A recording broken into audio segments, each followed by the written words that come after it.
الله الصمد لم يلد ولم يولد ولم يكن له كفوا أحد.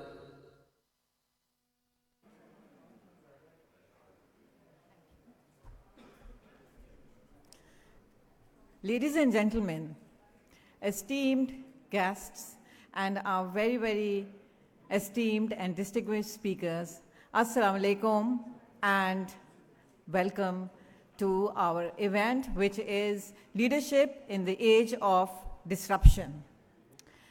It is interesting, and we actually live in very, very interesting times where disruption is not just an event.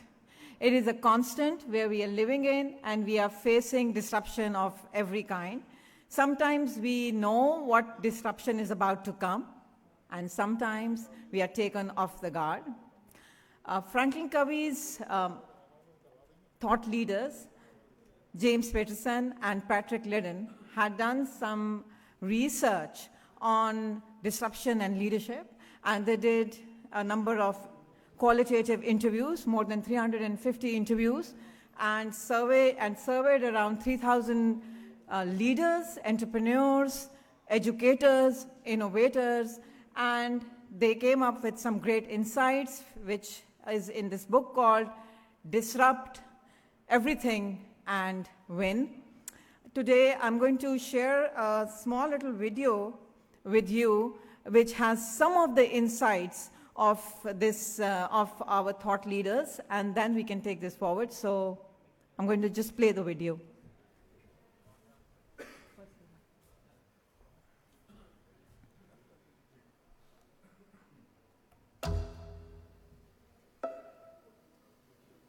Let's start with a story.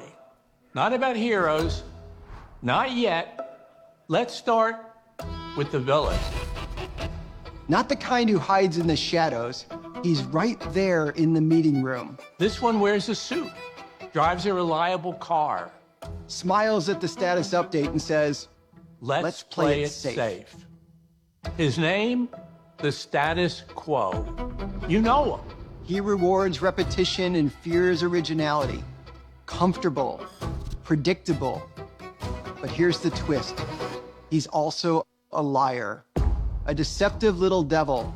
He calls it best practice. But really, it's fear in a necktie. He'll tell you to wait, to get approval, to play it safe. But the world doesn't work that way. Change, disruption, shows up whether we're ready or not. The question is, what will you do with it? We spent years studying disruption, 350 interviews, 3,000 surveys. Entrepreneurs, educators, innovators. And what we found? You are wired to disrupt. To see what others miss, to question what others accept. It's in your DNA, that spark that says, this isn't good enough yet. Disruptors listen harder, see deeper, they ask, why not? Then they move. You don't get endless chances. This role, this team, this life, none of it lasts forever. So what are you waiting for? To be invited? To feel ready? To get permission? Here's your permission. To shake things up. To challenge, to lead. To become a disruptor. But this course isn't just about disruption. It's about what comes next. Innovation. Because the world doesn't need more of the same. It needs you. Fully engaged, fully awake, fully in. Someone willing to challenge what is and shape what's next. Someone who can stand up to the status quo, who sees disruption not as a risk, but as the first step into the future. So if you're done following outdated maps, if you're ready to chart your own course, let's disrupt with purpose. With courage. Let's disrupt for good.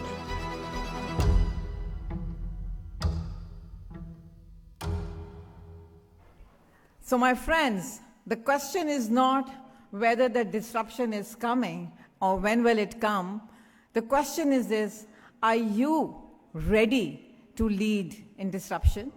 Are we ready as organizations to take the best out of disruption and innovate? That is the questions that we will be exploring today in our discussions, and we will be thinking of organizations, the organizations which have the resilience, where the leaders have the trust, and where you can lead and innovate in the times of disruption. So that's what the whole evening is all about today. I believe, and FranklinCovey believes, that there is immense potential, and I see the potential here in this room. You have led organizations, you have dealt with change head-on, and you have been very, very successful. And that's what it takes, that we take disruption, but we should be mindful of it too. So before I go ahead, I would really want to thank all our sponsors who have made this evening possible. So I would like to thank Bank AlBaraka, Mizan Bank, Farm Evo, Martin Dow Group, and Nutshell Communications, and of course the Divan Group also. And of course, I would like to thank you all to be here today on this day and give us your time. So before any wait, I'm going to call my first keynote speaker, Mr. Jan Kuipers. Though he says it's not Kuipers, it's Kuipers, but I will still call him Jan Kuipers because it's easier for us to pronounce it that way. He's the founder of FranklinCovey Benelux, and he has been leading Amsterdam, and he's been leading many other organizations, and he has been one of the keynote speakers who has been internationally called to give talks. He has written a number of books also, and he is also he has been an international, interestingly, that's very, very interesting, something different about him, an international umpire for baseball. So I'm going to call him here without any delays. So join me in welcoming him here.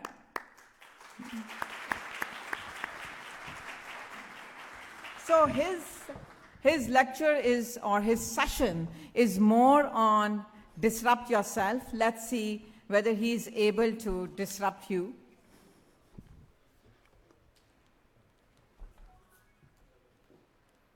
All right, it should work now. That name, Kuipers or whatever comes out, anywhere I go abroad, even in Belgium, it's a difficult name to pronounce. My parents told me it's Kuipers, and the rest of the world is struggling with that, but I can live with that.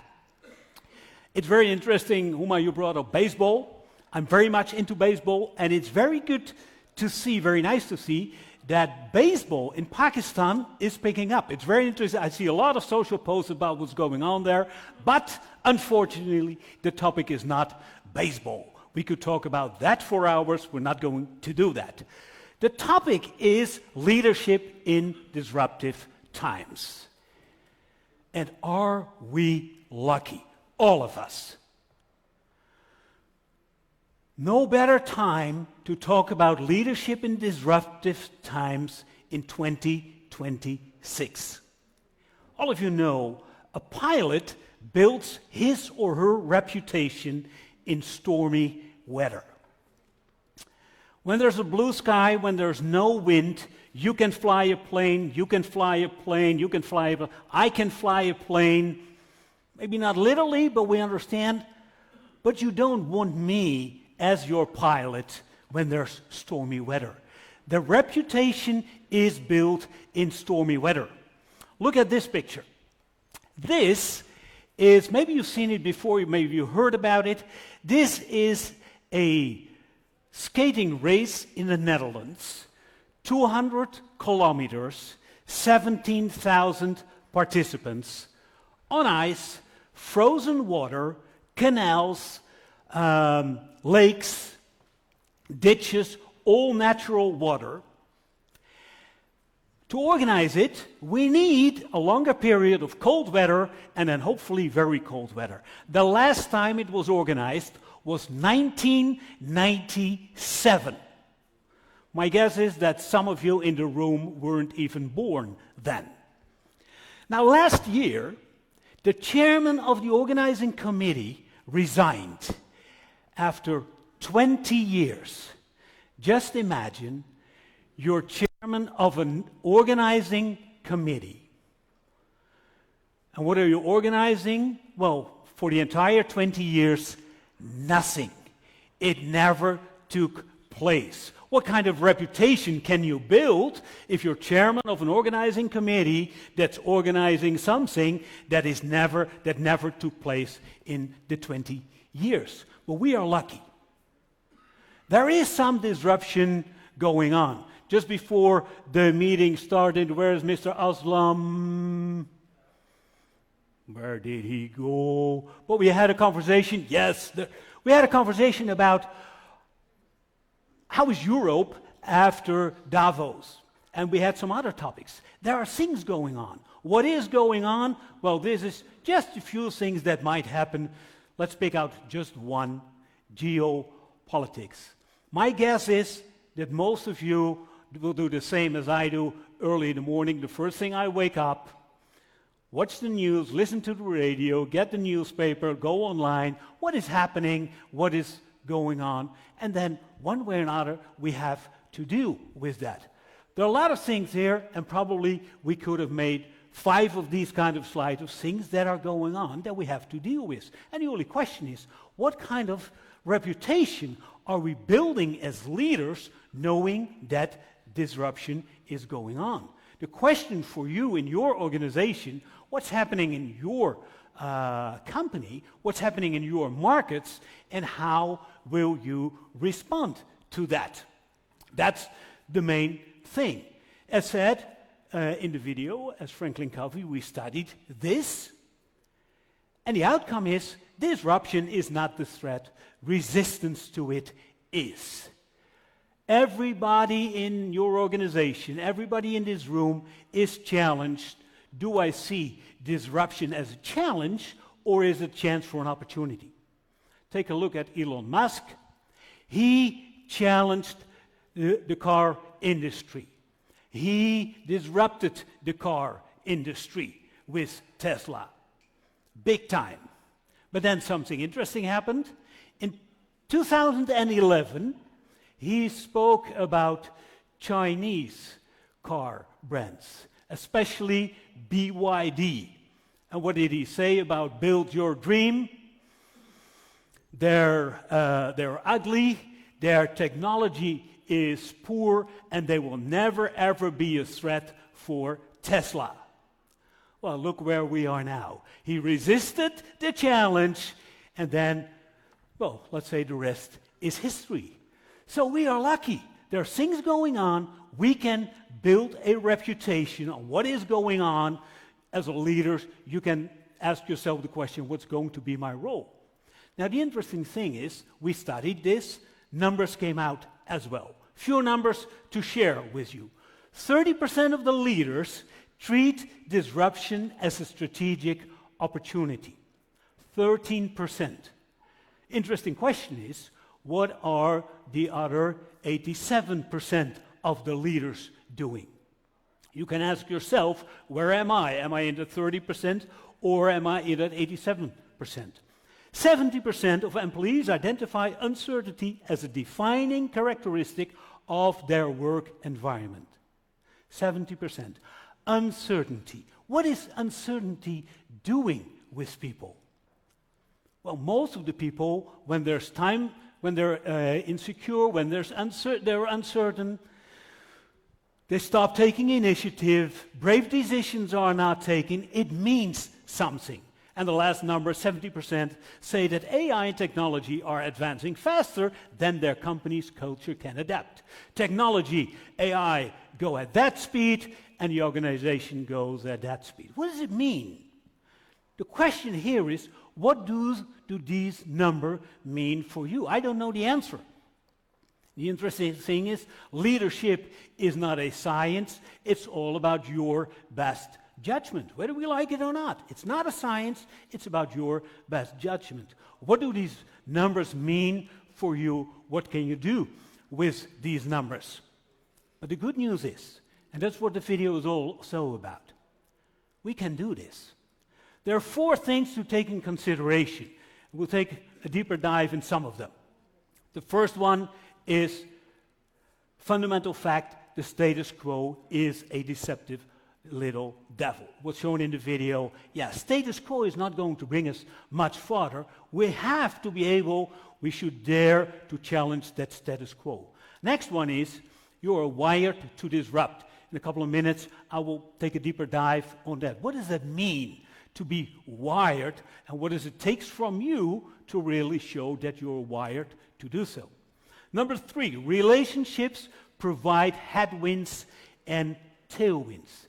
When we talk about disruption, when we talk about change, changing the organization, changing market, whatever, we have to investigate also our relationships that we have.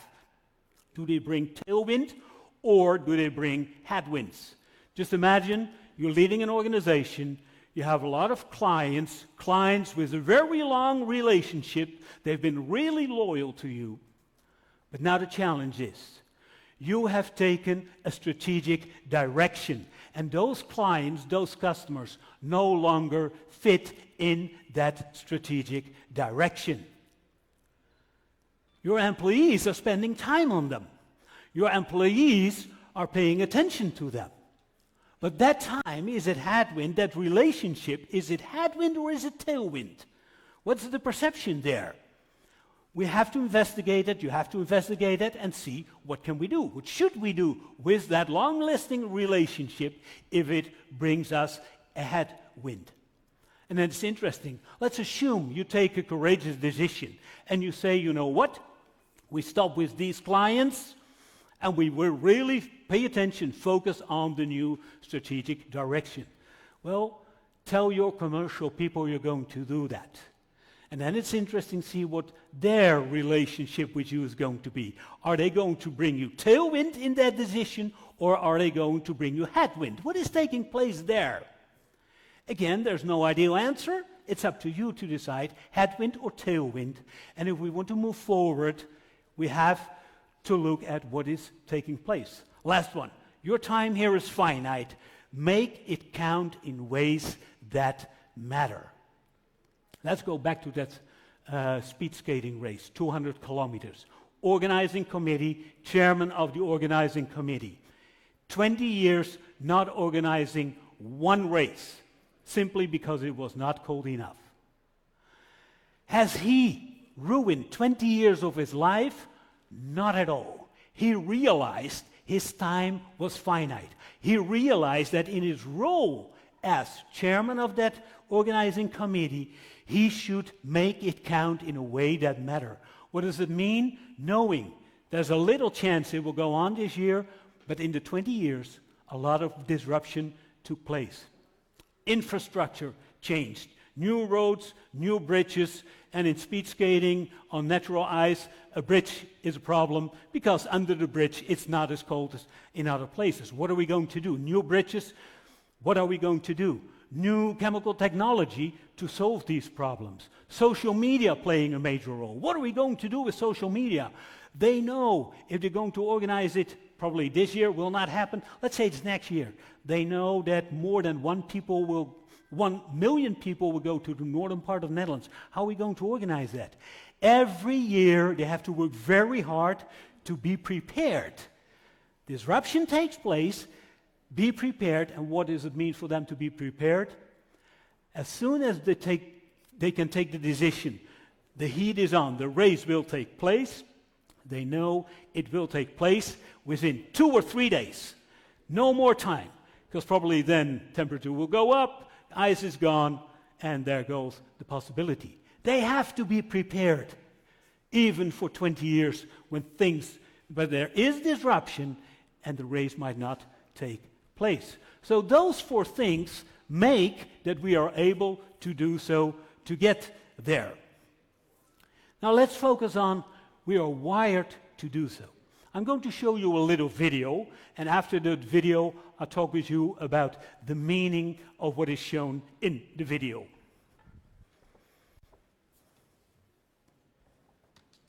The brain scans for threat constantly using two parts, the one that acts and the one that reacts. The thinking brain, the one that acts, can respond consciously with intention. It plans and prepares. It's where we do our best work. The survival brain reacts unconsciously. This reactive instinct is meant to keep us safe and alive, but it can create havoc if left unchecked. Here's the bad news. Any change, whether large or small, can signal threat. Once alarmed, both the thinking brain and survival brain fixate on how to manage the threat and return us to safety. And that limits our ability to find good solutions. Here's the good news. The brain can minimize uncertainty using patterns and routines. For example, once we know the pattern of driving a car, we don't have to think about it. Our instincts kick in at the right time and protect us. As challenging as change can be, there's a predictable pattern to it, one that can help the survival brain cope.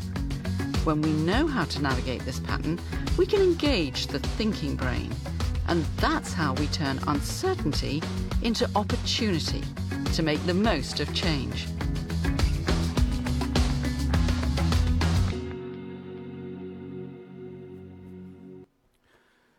The survival brain, the part that reacts, the thinking brain, the part that acts. My guess is that some of you will have read the book Thinking Fast and Slow, written by Daniel Kahneman. Same story. The fast brain reacts, poof, poof, poofs very quickly. The slow brain, that's the thinking brain, that takes a lot of time. But he takes it one step further, because what he says is that thinking brain is simply very, very lazy. If we don't put our thinking brain to work, no one will. And then we know that the survival brain will take over. And rarely ever the survival brain will make the better decisions, will take the good decisions. The survival brain is not a bad thing, huh? The survival brain helps us survive. A good trained survival brain, let's take the video on learning how to drive a car, that we create our survival brain to come with the right response. Yesterday I drove from the airport to the hotel here. Was I glad that the taxi driver had a well-trained survival brain to bring me safe from the airport to here. Probably if I would have driven myself from the airport to here, I wouldn't have been here. No, the survival brain is a good thing, but we have to put that thinking brain to action. If we don't do it, no one will. What does that mean? Yeah, the brain prefers the solution that takes the least amount of brain energy, whether we like it or not. And especially in times of disruption, then the question is disruption, is that a very intuitive reaction and response that we give, or are we working with the capacities that we have? We are wired to do this. Also, with that thinking brain, we can ask ourselves, you can ask yourself, what is it that I want to be? Am I going to be, do I dare to be a positive disruptor? What is a positive disruptor? Simply a person who turns disruption into innovation and progress. It's not just about opportunity, no, it's about innovation and progress, making the move in the direct direction where we want to go. But we are challenged. All of us, we are challenged. Look at this. Two axes. In the middle you see change and stability. What is it that you prefer? What is it that your brain prefers? Change or stability? Both are not right or wrong. What is it that your brain prefers? On the other hand, you see independence, collaboration. What is it that you prefer? What is it that your brain prefers? Out of those 4 elements, we come to 5 tendencies on how people respond to disruption. Let's start top left, independence and change. That is what we call the trailblazer. I'm a typical trailblazer. I like change as long as I'm in control, I manage it, I do it for myself. I will make the plan and that's where I will go. Yeah, on the other hand, change and collaboration, that's the torch bearer. That's the person who say, okay, let's go. And he or she is really looking, are you following me or not? The trailblazer will go and hope that people are following. Then, stability and independence, that's the firefighter. And be aware, those people, they are not against change, but their response is about stability. Those are the people that say, yeah, that change is interesting, but we have clients to serve. We have work that has to be done. And they protect that stability because that has to go on. They protect their agenda because, the clients and so on has to go on. And on the other hand, we have the fire chief, also about protecting stability. But this is the one who says, yeah, well, we should not, again, this person is not against change, no, but we have to take in consideration where we're coming from. We have to take in consideration our DNA. We have to take in consideration what the founder of this company meant with this company. 4 tendencies, and there's a 5th one, probably a name that takes some extra explanation, the Tinder gatherer. Tinder here has nothing to do with a dating app or whatsoever.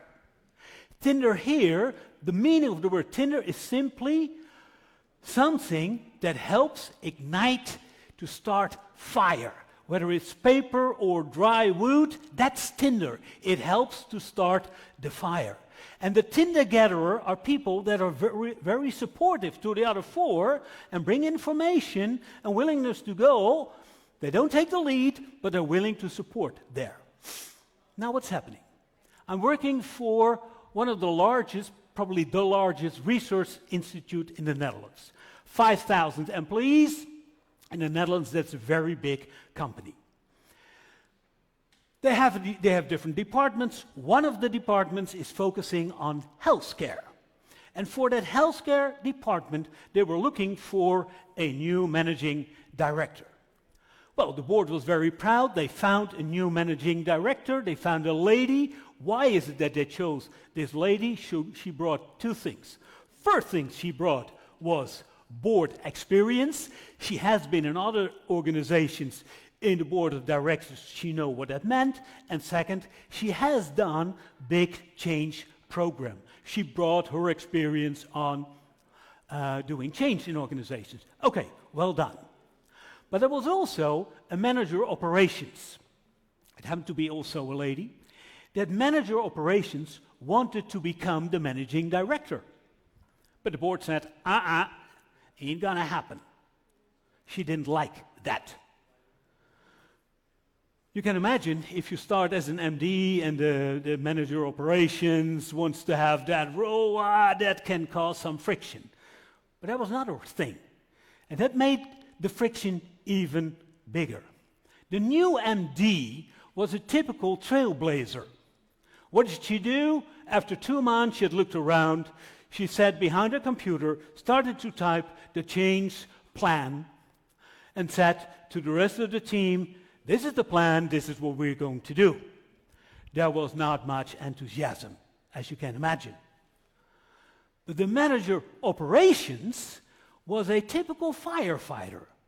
Her only response was, yeah, but the business has to go on. Yes, but we have clients. Yes, but we have contracts. And those 2 ladies, they were organizing their own headwind against each other. There were 2 other members in the management team, both typical Tinder gatherers. They brought some information, didn't take a stand on where am I. Well, you can imagine that does something with the organization. That creates uncertainty.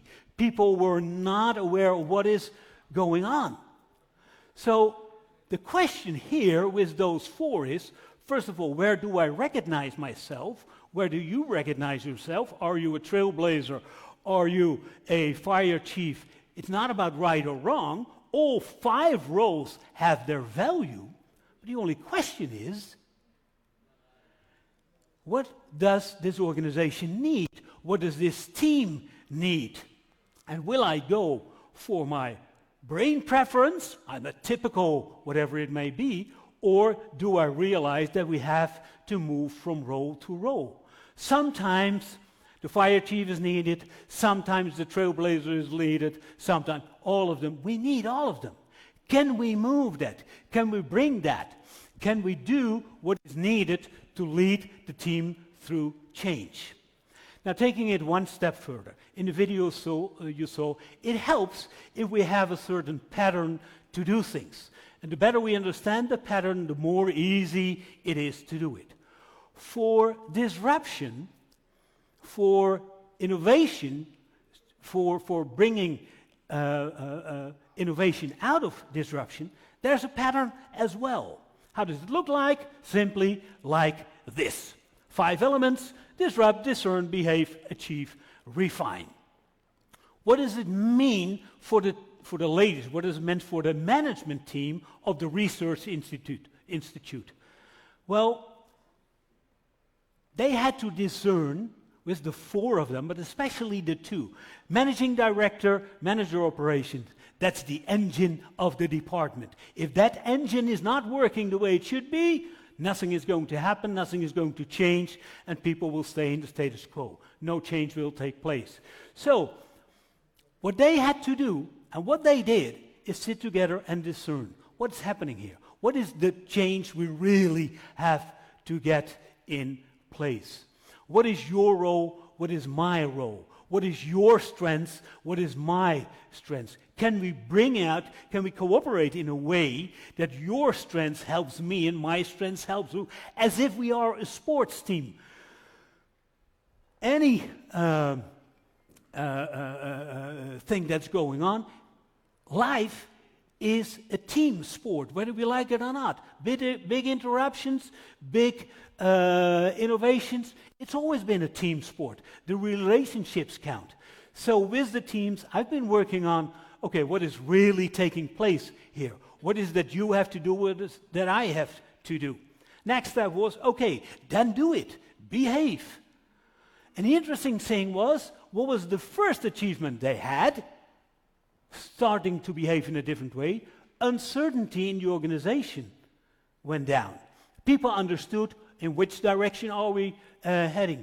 People weren't in doubt, what should we do? Follow him or follow him or follow her? It was clear what they were going to do. That was a very simple achievement.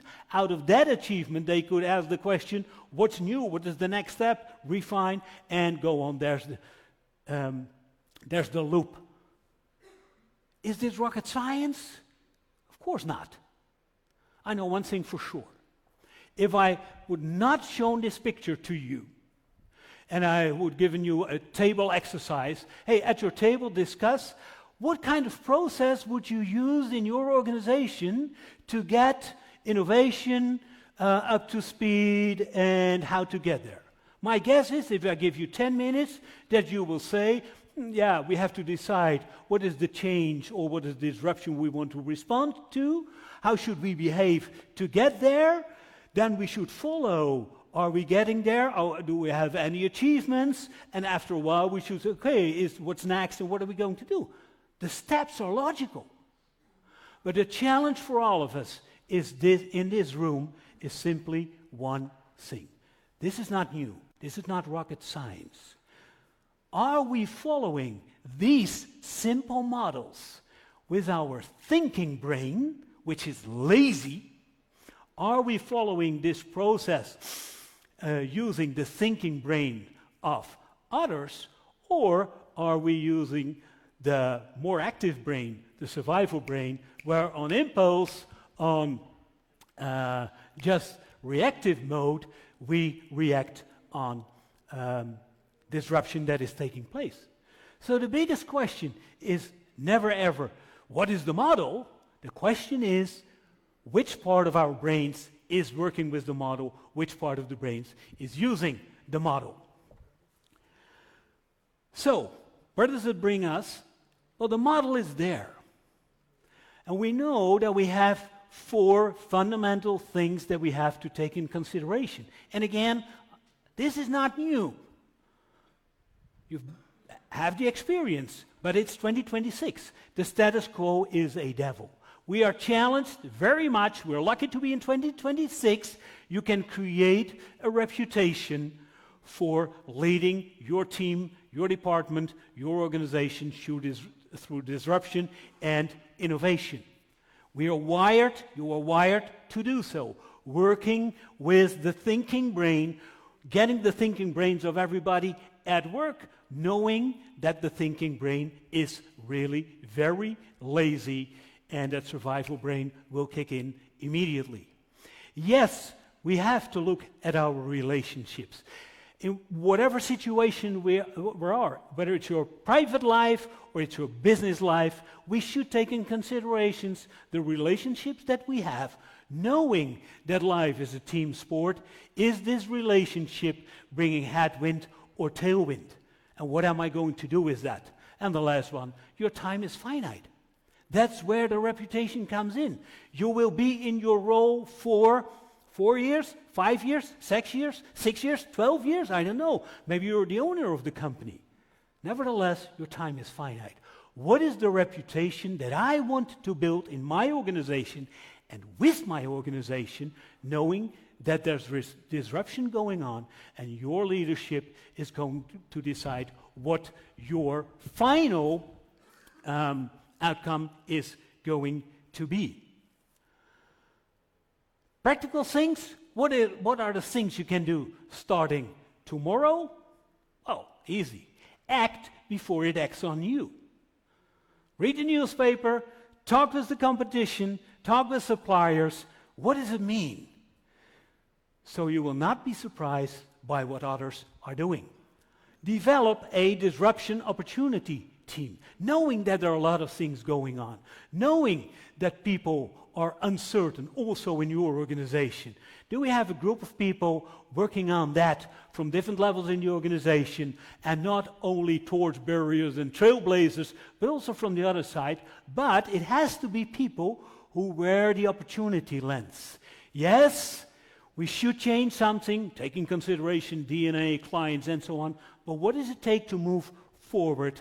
Who are the major role players that you need with that opportunity lens? And the last one, enable a culture of positive disruption with rewards and recognition for those who embrace the disruption opportunity. It's about culture. And we could talk another 3 hours besides baseball on culture, but let's never ever forget, culture eats strategy for breakfast. That in itself is a very powerful statement as far as I'm concerned. What kind of culture do we have? And do we build a culture where people are invited, are able to use that thinking brain capacity, where people are invited to ask that question, not why, but to ask the question, why not? Can we create that culture so we can embrace opportunities that there are? Let's finish with one last quote. That quote is from Mr. Kuhn. He was a science philosopher, and he said, probably if you heard it before, all significant breakthroughs are break with old ways of thinking. Probably this quote is the biggest achievement of Elon Musk. For the car industry, for the space industry, he broke a lot of things. He broke a lot of old ways of thinking. And the simple question to all of you is, discern what's going on. Work with people. Talk about it. Take steps. Will there be mistakes? Of course. Leadership is not a science. It's all about your best judgment. But what I hope that in these almost 20 minutes, I gave you maybe one remark, two remarks, of which you say, that will help me, in times of disruption, make better decisions. Because it are the better decisions that will help you forward, that will help your department forward, that will help your organization forward.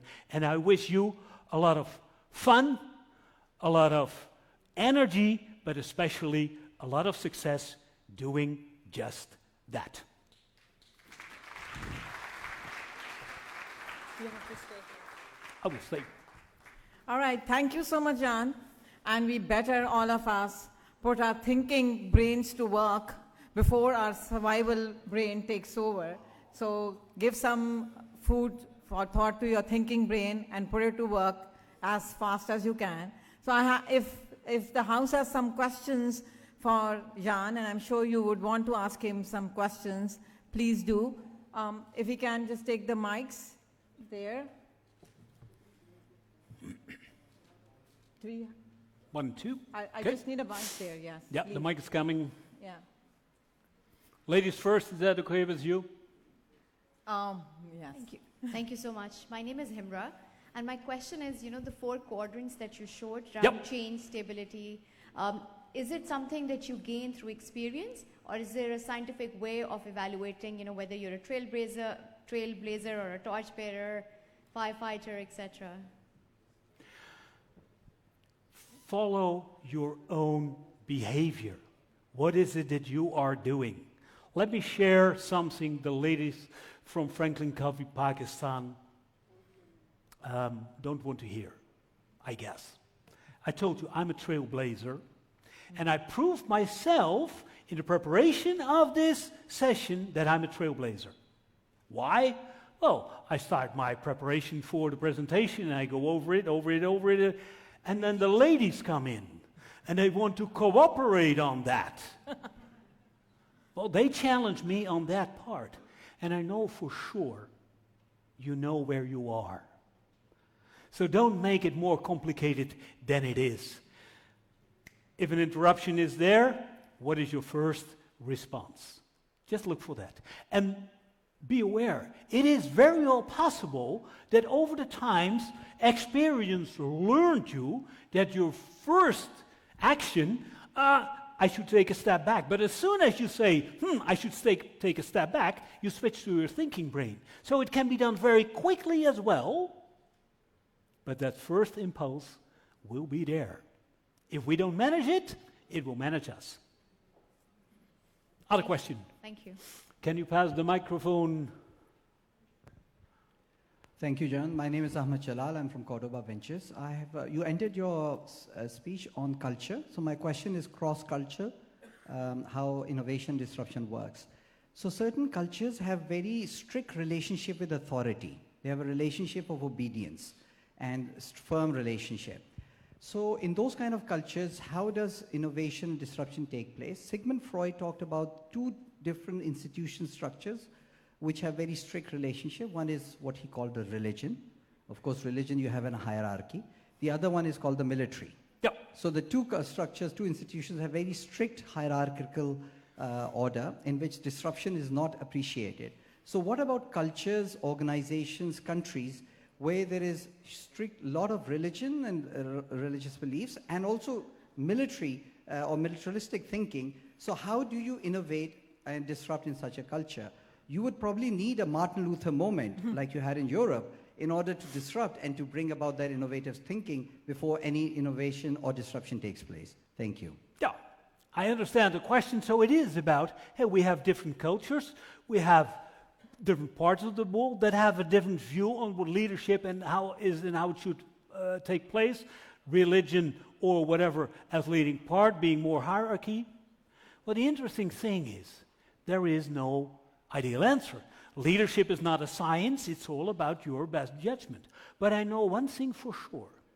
If I want to lead my organization out of hierarchy, 2 things will happen. First of all, I will hire people that fit, hopefully, that fit in that culture, that work like that. That's one of the decisions that come out of my point of view.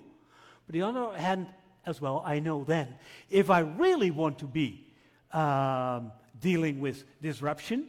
If I really want innovation in my organization, well, the rest of the organization is looking, Jan, when will you start? And there's a big chance that people who want that same thing but don't get the space to do it, they will leave. And my organization becomes not stronger, poorer and poorer on that same thing as innovation. So the big question is, the starting point is, what is the kind of culture that you want in your organization? That's why culture eats strategy for breakfast. And yes, there are organizations also in the Netherlands. We have parts in the Netherlands where religion is playing a stronger role, and it plays a role in the organization as well. But still, board of directors have to discuss what is it, the type of organization that we want. And if we want innovation, and we want cooperation, and we want the thinking brain of everybody, I better behave like that. And then sometimes people have to disrupt the old things that maybe the fire chief is protecting, but sometimes it's necessary to cross that line. Does it have to be done? No, but you get to create the culture you create. The best way to evaluate the culture of an organization is simply evaluate the behavior of the team members on the board. And then we know what kind of culture we have. So it's a very good question. The real answer is not coming from me. It's your decision up here, what your thinking brain tells you what you want to do. Does that help? Thank you. I hope. Other one. All right, thank you so much. Thank you, Jan, for such a thought-provoking discussion. All right, so talking about culture and talking about disruption and leadership, I'm going to call in my next speaker, Maryam Wazirzada. She's going to come and talk about one thing that is also causing some disruption within the cultures of the organization we operate in, and that's the inclusion of Gen Z. And Maryam is going to come and share some insights based on what IRIS has been researching in the work culture surveys that IRIS conducts. So I'm going to welcome Ms. Maryam Wazirzada. She's my business partner also, a friend, and she has some very great insights to share with you guys. Thank you, Homa. Can you hear me? Can I have the slide changer? All right, thank you. Acha ji, Bismillahirrahmanirrahim. Assalamu alaikum, ladies and gentlemen. Kya haal hai sabka? And a warm welcome from me, because I'm here, of course, as FranklinCovey, but right now I'm talking on behalf of IRIS. So, Jan, thank you for setting the stage, because that's the stage we needed. Because here, I'm here to talk about those group of people who we tend to ignore. Tell me something, Jan mentioned some of you might not have been born because you were not there in 97. Do we have any Gen Z here? Because Gen Z started from 1997. No, okay, good. I'm going to be talking on their behalf. So just imagine I'm Gen Z. Theek hai ji? I'm going to be talking on their behalf. In the video, as we saw earlier, what did they say? Disruption is in our DNA. मुझे ये बताएं, आप में से कितने लोगों को ये पता था कि आपके DNA में disruption है? Just with the show of hands. All right, great. I'm glad you knew you had it, but how many of you actually exercised that DNA and brought it out? I don't think any of you did. Yeah, no, I know you want to look good. ऐसे ही हाथ ऊपर कर रहे हैं.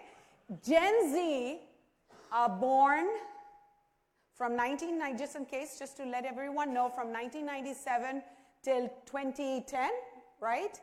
This is an alpha generation here. But, and they're in our workplace now. Globally, 26% are working. And these are those ones who we kind of tend to look at and say, who are these aliens? The new young ones who come and challenge you, who question you, who are on their phones, not because they're watching a reel or because they're playing a game, it's because they're making notes on their phone. This is that generation for whom we have to look at the disruption loop.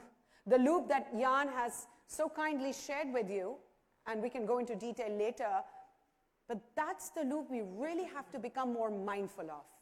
This generation has certain traits. So what I'm going to do is just share a profile so that we're all very familiar कि ये है कौन ये group. तो पहली बात ये है कि when they are at your workplace, because our Culture Pulse surveys has given us a lot of information over the years. And I tell you, I think once I started seeing those results, I really wanted to vouch for them. And I tell you, if I didn't, the new generation that's working in my organization, I would have been ancient for them. So I needed to disrupt my mindset. One of the few things, they're absolutely, that one sentence that sums it up is, I want meaningful work. That's what they want.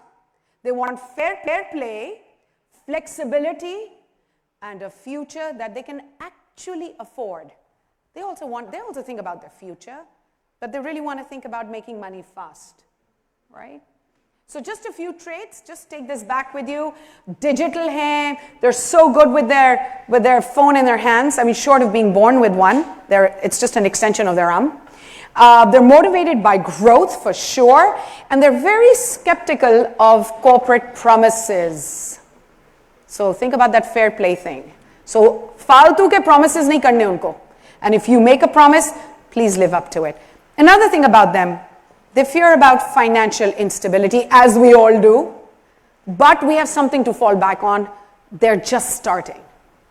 And social failure, because social acceptance, likes, is very important for them, and this is what they fear. One other thing, work values. They want a flexible environment. They don't want a culture which is toxic. They want to share their ideas, and they want meaningful work, something that connects with their self-worth and their sense of who they are. एक और चीज़, work behavior. आपको लगेगा कि जी late आते हैं, serious नहीं है, phone पे हैं. You don't know what's going on. They're already, thinking 5 years ahead, but in a very, very creative, innovative way. But of course, we have a different lens, and that's the lens we need to disrupt. All right, something else. What drives them? How can you engage them? If you allow them to share their ideas. They have a lot of ideas. We might have been aware of our DNA, but we were scared of sharing our ideas. This happens, excuse me, हमें तो 5 साल लगे थे, 10 साल लगे थे, फिर किसी ने मेरी बात सुनी थी, और तुम अभी 5 दिन हुए तुम अपने आइडियाज देना चाह रहे हो. ये गुफ्तगू अब हम नहीं कर सकते इनके साथ. And lastly, communication style. As I said, they prefer fast. They're really good. Sometimes they're on their phone. I promise you they're making notes, especially if they're in a meeting. And they really, really value one-on-one feedback. Honest one-on-one feedback. All right, so अगर ये workplace persona है, तो हमने क्या किया Iris में, हमने इनके archetypes बना दिए, ज़रा आसान हो जाता है. In archetypes, say we can, kind of segment them and see how many of them exist in that certain category and segment of their based on who they are. So एक archetype है हमारा Gen Z workplace जो काम कर रहे हैं workplaces में, the boundary setter. They are the ones who say, work should not own my life. For them, work ends, personal life starts, there's no gray. And they know how to set their boundaries. Just because we didn't, it doesn't mean they're wrong and we're right. It's just that we have to now challenge our own existing fears we had and the things that we couldn't do, and we need to question them. Another type, the security builder. I want stability. I just want stability. There are people like that in the Gen Z. Why not? The clock watcher. For them, am I getting paid for doing this for you? It took me 5 minutes. Am I getting paid for 5 minutes? And that also in dollars, by the way. And the purpose seeker. For them, the purpose, the job has to mean something. It has to connect with the bigger picture. That's how you'll get some connectivity. And lastly, the team anchor. The the one that they were Jan was talking about when they want to work in a group. So all these people exist, and by the way, जितने जल्दी generations change हो रहे हैं, उतने जल्दी ये archetypes भी evolve हो रहे हैं. So कहते हैं ना, get on the memo and understand what's happening with this generation. Which archetype do you think today exists in the largest group? I mean, the largest number. Which one do you think?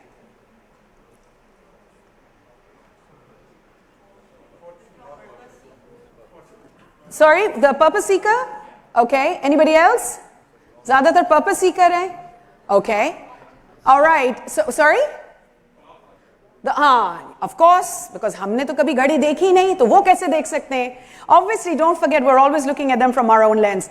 It's actually the boundary setter. The majority of the people that you will find are these. For them, work life is work life. It's no longer work-life balance, it's work-life fit. That's the concept. And they're evolving as fast as the generations. And then, of course, the rest are there and they very much exist. And as I'm speaking, this is going to be evolving. So if this is the archetype, and this is the ये हमने आपको एक profile बना के दे दी है, तो अब हम ये जानना चाह रहे हैं कि जॉब्स इनके लिए क्या मायने रखती हैं? What does a job mean to them? Well, short-term stability. And for them, if this is a short-term stability, in that short term, that's why on their CVs you might be seeing 6 months, 7 months, 10 months, maybe a year, and you're like, what? Not even 2 years? Well, that philosophy is out the window, my dear friends. So what are they looking for even in that short term? They're looking for purpose, as you mentioned. They're looking for flexible, modern work environments. And they're also looking for learning. Unke liye learning matters because that's how they grow, not titles.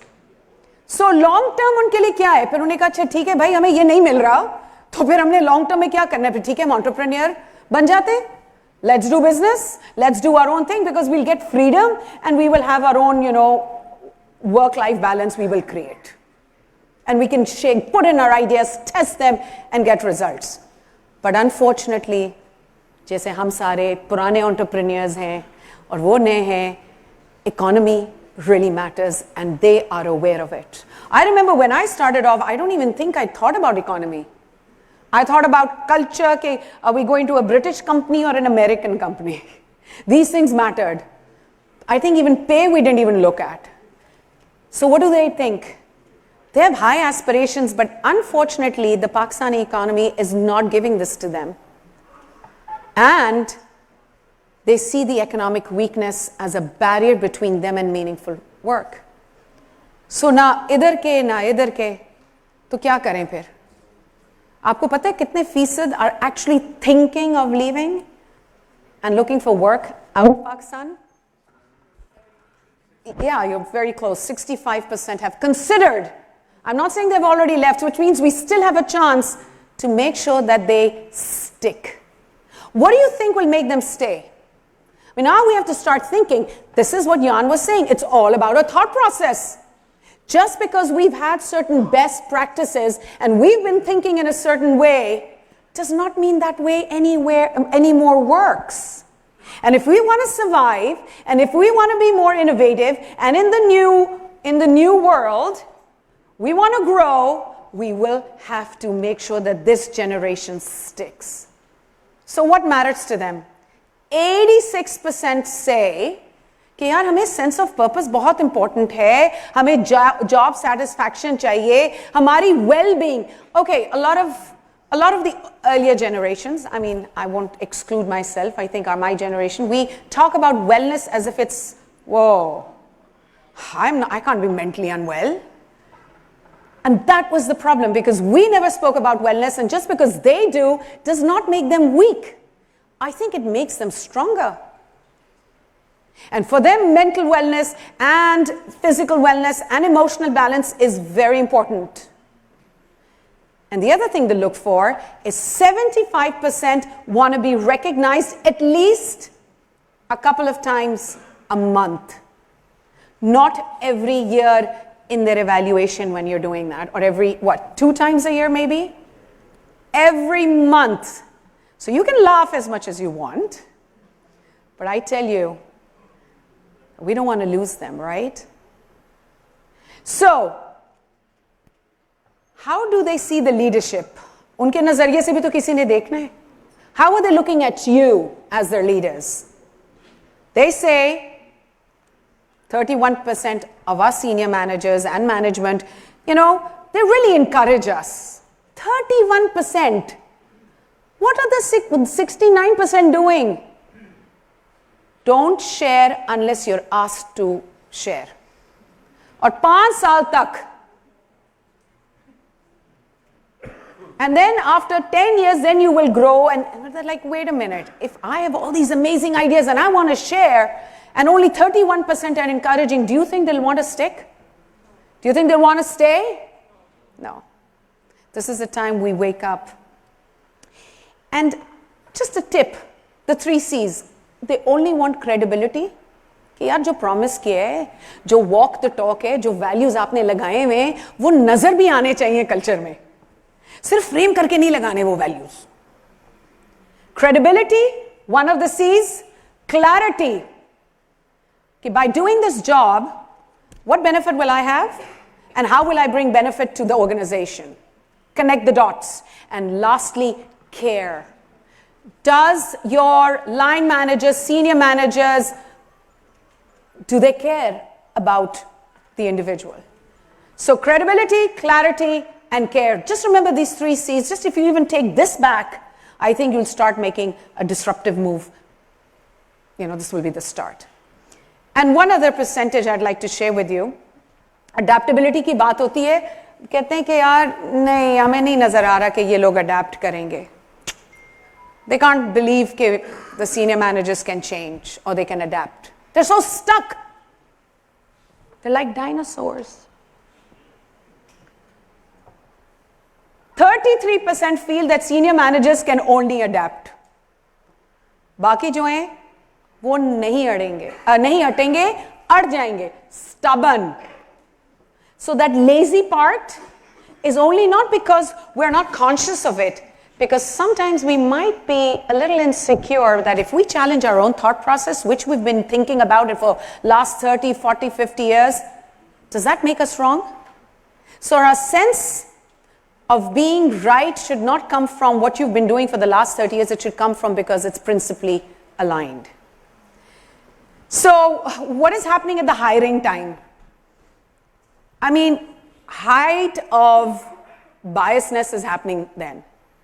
So 55% of hiring managers believe, the ones who are either the managers or the HR or the CHROs or the HR, whoever's hiring the talent, that Gen Z graduates lack a work ethic. It's not work ethic. They're not unprofessional. You just given them 5 hours to do something that they can do in 15 minutes. That's your problem, not theirs. And if they sit around for 4 and some hours, looking bored, maybe staring at the sky or at the ceiling, that's because you've not utilized their talents. They feel कि जो उनके talents हैं ना वहाँ उनके लिए यहाँ jobs नहीं हैं. And they certainly are more efficient and they're more creative. So this bias has to be the unprofessional bias, and they don't have, maybe that they can't take criticism. That's another bias we work with. So my dear friends, if this is the issue in hiring, so what should be the way forward? I would just like to leave you with some of the tips. And I hope you can it'll be easy because I've just kind of put them in a simple pointers. Number 1, skills को leverage करें. Give them some jobs that will actually utilize the skills, and they will actually know how to handle AI much better than any one of us could ever think of. And AI is the only way forward, you know that. Not slogans. Slogans को छोड़ दें, पुरानी बातें छोड़ दें, जो आप लोगों ने फ्रेम करके चीज़ें लगाई वो हटा दें. अगर वो नज़र ही नहीं आ रहा तो उनका फ़ायदा क्या फ्रेम करने का, उन वैल्यूज़ का और उन चीज़ when they can't see it in the culture. Number 2, mentorship is very important. Hierarchy is not. And that does not mean it's disrespect. It just means that the new generation is finding ways to survive better. We don't want to end with that meteorite that comes and hits the earth, right? We want to learn to survive and adapt. Flexibility, my dear friends, not being rigid. And that's where maturity comes in, and you have that. Safe spaces, not restrictions, hands-on learning. They love to learn and they love growth, they love sharing ideas. Not sirf ki acha theek hai, you know, a tick in the box. They don't want to see that. Digital first experiences, not old-fashioned school communication. कि भाई क्यों हमें ये type करके memo देना है जब हमने उनको already वो भेज दिया है through the digital process. Become innovative. And it's not that expensive, by the way. And they'll find a cheaper way of doing it for you. Give them the idea. Give them that responsibility. Share them. Trust them with that information. And lastly, opportunities for expression, innovation, and identity. I hope that this little presentation could have given you some ideas and food for thought that when you leave this place, now you know how to interact with your own children as well and the new generation that's coming into your workplaces. Thank you and good luck. Thank you, Maryam. That was quite insightful. And I was just thinking that most of the leaders over here, we all live in these interesting times where there are more than 5 generations who are at work at this point in time, which makes it even more challenging for all of you and all of us to handle the multi-generational workforce and transform organizations. So when we are thinking of transforming organizations, we also need to think first that the transformation needs to start from within, from you first. So I'm going to call in my next speaker who needs no introduction, Andleeb Abbas. She has been a leader, a mentor, and a coach to many of us in this room. So I'm not going to talk a lot about all she is about, but of course she's going to talk about how the leaders need to first transform from within. Thank you, Andleeb. Thank you very much. G. Yeah, why not? See, I'm not Generation Z, but I work with Generation Z because I head a university. And my biggest concern is the state of their mental health. I have been in the education for the last 30 years, and the struggles that I see with mental health now and substance dependence now has just grown phenomenally. All of this may be true, but there is something wrong with the way they're handling life, that either they're substance dependent or they are very, very mentally disturbed, with parents struggling with suicidal children and relationship issues and all of that. I mean, all of this is very good and I'd like to help them, but I also find this extremely disturbing. I'll be talking about that.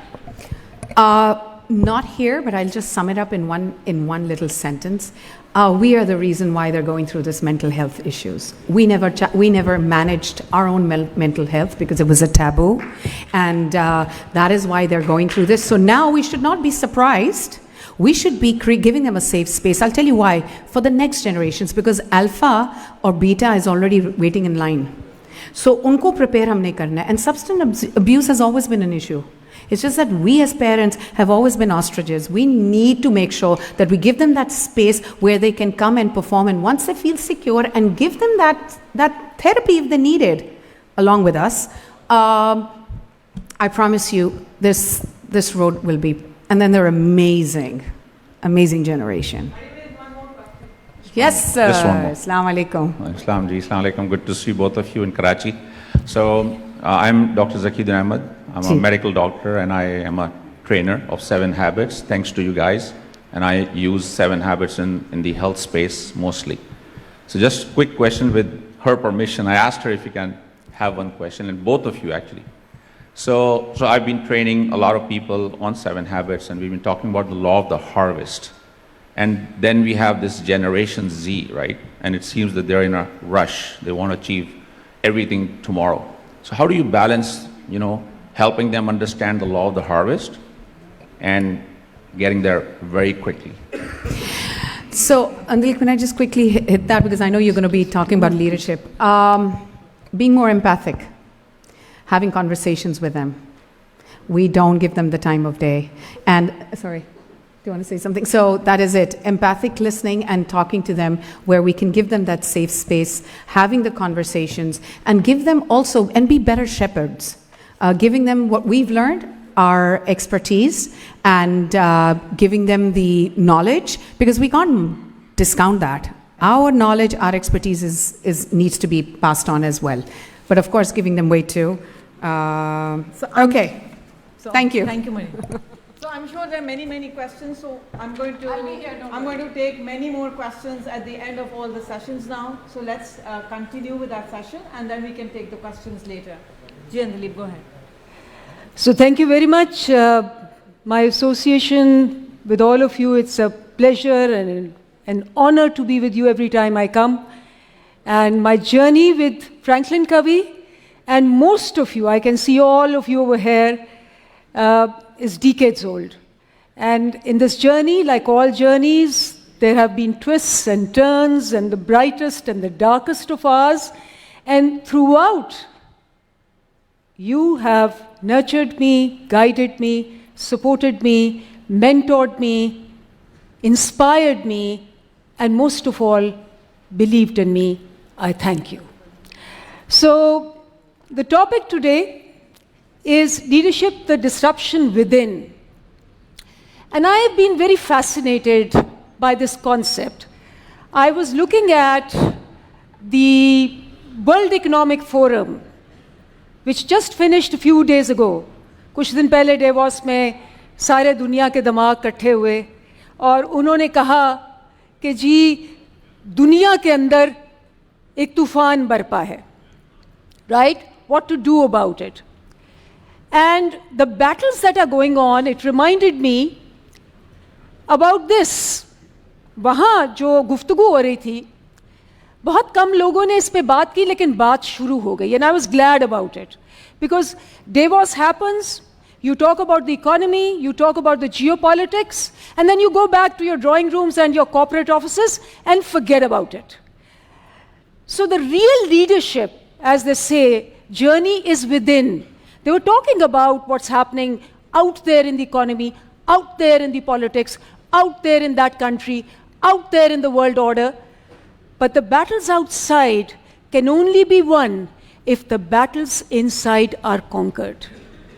And I was glad that one man, at least he stood up over there, Mark Carney, the Prime Minister of Canada, and he used this word. He said, sorry guys, we have a rupture in the world. The world is ruptured. And he said, let me tell you, this is the end of the pleasant fiction and the start of the harsh reality. And so, my thought process when I look at this is that we, sitting over here, we have so much potential. And I started studying. I took a small research on my own. And I said, the Eastern thought process, the Eastern thought leaders on disruption, whenever disruption happens in the world, I've always thought they've had a different perspective. But our perspective has never come up the way the Western perspective has come up. So I was looking at the thought leadership in the Eastern perspective. And I looked back centuries ago. I looked at times which were almost immemorial. And till now, I looked at some of the big thought leaders that we have in the East. And I found a very interesting pattern. A pattern that is completely different from the Western thought process. So I'm going to just share some snippets of that. If we go down the memory lane before the birth of Christ, you have Buddha and you have Confucius. All of them say, and they were all in the disruptive time. I looked at the disruptions over there, and their disruptions were enormous. disastrous. Wars, violence, killing, economies down, businesses closed down. And they were talking about, at that time, about the disruption within. If there is no disruption within, there will be absolutely no solution to the disruption outside. And Buddha says in a very, and you talk about Zhou dynasty at its very worst. And Buddha says that if within a person there is an impure mind, if within a person there's an impure mind, he will speak and act in such a way that misery will follow. And if within a person there is a pure mind, happiness will ensue finally. And then we look at Confucius, and he's very clear. Lead a man with virtue, and he will become virtuous. Lead a man with force, and he will become forceful. So starting with that, I started looking at that what happened in disruption at that time. What was the solution? And I looked at the same era. You're talking about 500 to 400 BC, the rise of the Persian Empire. The whole world is going down, same economy, same problem, same situation, everywhere. And Persian Empire went up. And the difference was the leadership. Cyrus the Great, as you know, in those eras of bloody violence, he decided to do exactly what we are talking about today in the modern literature, in the Western literature. He talked about it, not only did he talk about it, he practiced it. So diversity. All religions were allowed to coexist. Revenge was not taken. Unity, generosity to the poor. And he wrote the first Charter of Human Rights. It's known as Cyrus Cylinder. And while the rest of the world was disrupted and going down, Persia rose up. So exactly the same that we are talking about, whatever is happening outside is insignificant to what is happening inside. Okay, then we come to, if you look at the Persian Empire, 11th century, and one more Eastern thought leader, Umar Khayyam. If you want to see emotional intelligence being introduced, which Daniel Goleman has written a bestseller on it, it was Umar Khayyam. He talks about introspection. He talks about reflection. To the thoughtful soul, the solitude retires. And he wrote about social justice. And you're talking about a time where, this was the highest time. They were doing training, skill development, education, Persia was doing. They produced mathematicians, Ibn Sina, Ghazali, and Umar Khayyam was not just a poet. He was a mathematician, he was an astronomer, he was a literate, he was a polymath. And because of the education and development over there, they rose out of that disruption in a sterling manner. Now, then of course, we come to the 13th century. You all know Jalaluddin Rumi. And Jalaluddin Rumi said that जो फना और बका का concept है कि पहले अपने अंदर ये जो सारी चीज़ें हैं इनको फना करो और फिर आप बका कर सकते हैं. So disruption, destruction, resurrection, the whole concept. And when he says, people come and say, my heart is breaking, there's so much disruption, I can't get it. And he says that. He says, keep on breaking your heart till it opens. The wound is where the light enters. So disruption is where the opportunity arises. Again, we look at, now, in the West, in the 15th century, something else was happening. This is the Eastern thought. The Western leadership thought is, this gentleman Machiavelli, the Prince book that he wrote, Italian Renaissance, and he comes in and he says, no, pragmatism over idealism. The means have to be changed to justify ends. Ruthless power. That is what he advocated. And those particular leadership aspects are even today being felt in, that thought process is carrying through. And I was glad that in Davos, they talked about, the theme was a spirit of dialogue. That was the theme. And they talked about this, that this particular thought process has to be abandoned. Now, coming into the 17th century, we have two great thought leaders, one in Sindh, Abdul Latif Shah Bhatai, and the other in Punjab, Bulle Shah. And you know that all they talk about, Abdul Latif Shah Bhatai was very inspired by Rumi. He used to carry the Masnavi with him. And that concept of fana and baka, he is very visible over there. Bulle Shah talks about the tantalizing conflict that you have between good and evil. And, his famous things like, Akal aakhe, tu bachve bulya, dil aakhe, tu nachve bulya. So that conflict that is there, he says that is the disruption. You win it, you win outside. You lose it, you lose outside. That inner transformation is what Iqbal also rose, and you can't find a more disruptive world than when he was. World War I, World War II, Great Depression of the economy, mutiny, everything is down. And he talks about Khudi. His first book was a Persian book that he wrote, and the book was Israr-e Khudi, The Secrets of the Self. And the second book that he wrote was Ramuz-e-Bekhudi, The Mysteries of the Self. That everything lies and discovery within. With that in mind, I come to this century.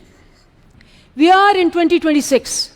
2025 finally acknowledged it. They have faced it. And that facing was a year that exposed the scarcity of true leaders. The world has become more turbulent and leadership has become extinct. It's an endangered species. It's disappearing because the whole focus is external. So when I was looking at it, I remembered Stephen Covey. He used to say to us, when I used to talk to him about organizations, that so much is being done in the organization, investment is being done, but you can't get those results. And he used to say that most organizations are overmanaged and underled. And that is what is happening these days. I was looking at the figures of AI, artificial intelligence. $1.5 trillion have been invested in 2025 in AI. Artificial intelligence. What is the investment in human intelligence? How many trillions have you done that? Right? So, I'm going to show you this study, Global Leadership Forecast Study, the largest of its kind, 2025, by Development Dimensions International. And as you see, these are leaders, 10,000 leaders all over the world. They've done this extensive study. And what have they found out? The growing leadership credibility crisis. In organizations, in Pakistan and all over the world, people don't believe in their leaders. You don't believe in something, you don't follow. Simple as that. Kare wo jaake, what Maryam was just saying, in this study, Gen Z would say, aa jata hai, bade lecture dene, aur khud kya karta hai? These are the sentences we hear from them.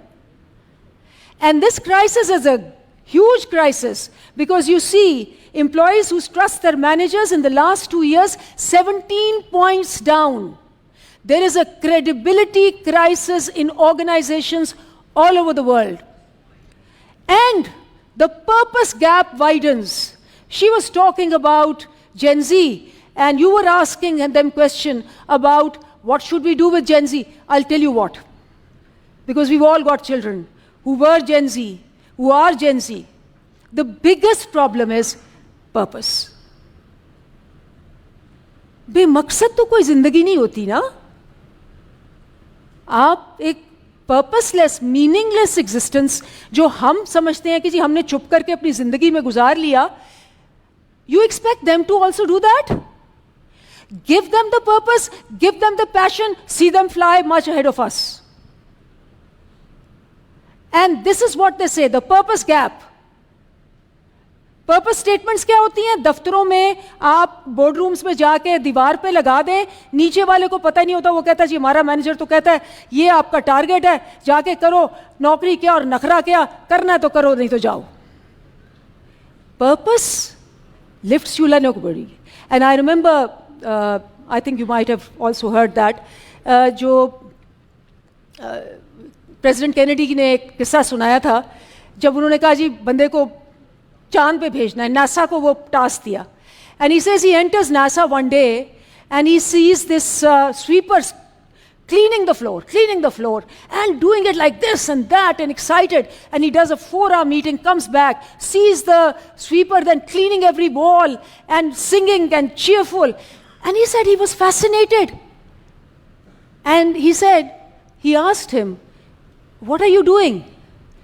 And the sweeper said, I'm sending a man to the moon. Purpose. When you have a purpose, सबसे कम तरीन आपका job आपको अच्छा लगता है, और जब purpose ना हो, बेमायनी हो, तो सबसे अच्छा जॉब आपको बुरा लगता है. Okay, so here we are, low trust because credibility crisis है. All these guys 3.8 times more likely to leave their jobs if they don't trust their leaders. 4.8 times more likely if they don't have a purpose. And 2.7 times more likely if their leader is not a leader, he's just simply an order taker and an order giver. So what should we do in 2026? What is our task to do? Even Jack Welch, who was supposed to be relentless and ruthless, he used to say that leadership very simply is about two things: truth, trust. Ceaselessly seeking the former and relentlessly building the second. Don't do it, you won't have an organization, you'll just have a GT get-together place. So, focus has to be on building trust and the capability of your leaders to be true leaders. आपको पता है 2026 में 25 में इतने scandal हुए हैं सारी दुनिया में लीडरशिप पे, फ्रॉड, इनसाइडर ट्रेडिंग, फेक. वो कोल्ड प्ले की आपने वीडियो देखी थी, क्या हुआ कोल्ड प्ले के सीईओ के साथ? It's rampant. Where have all the leaders gone? Because you're not doing the inner transformation. So how do you build trust? I'm going to share with you what Stephen M.R. Covey's bestseller book has described, that trust is made of two things. He says work, the character and the competence. खाली character से trust नहीं आएगा और खाली competence से नहीं आएगा, दोनों होने चाहिए. और it's like a tree which you were talking about, the law of harvest.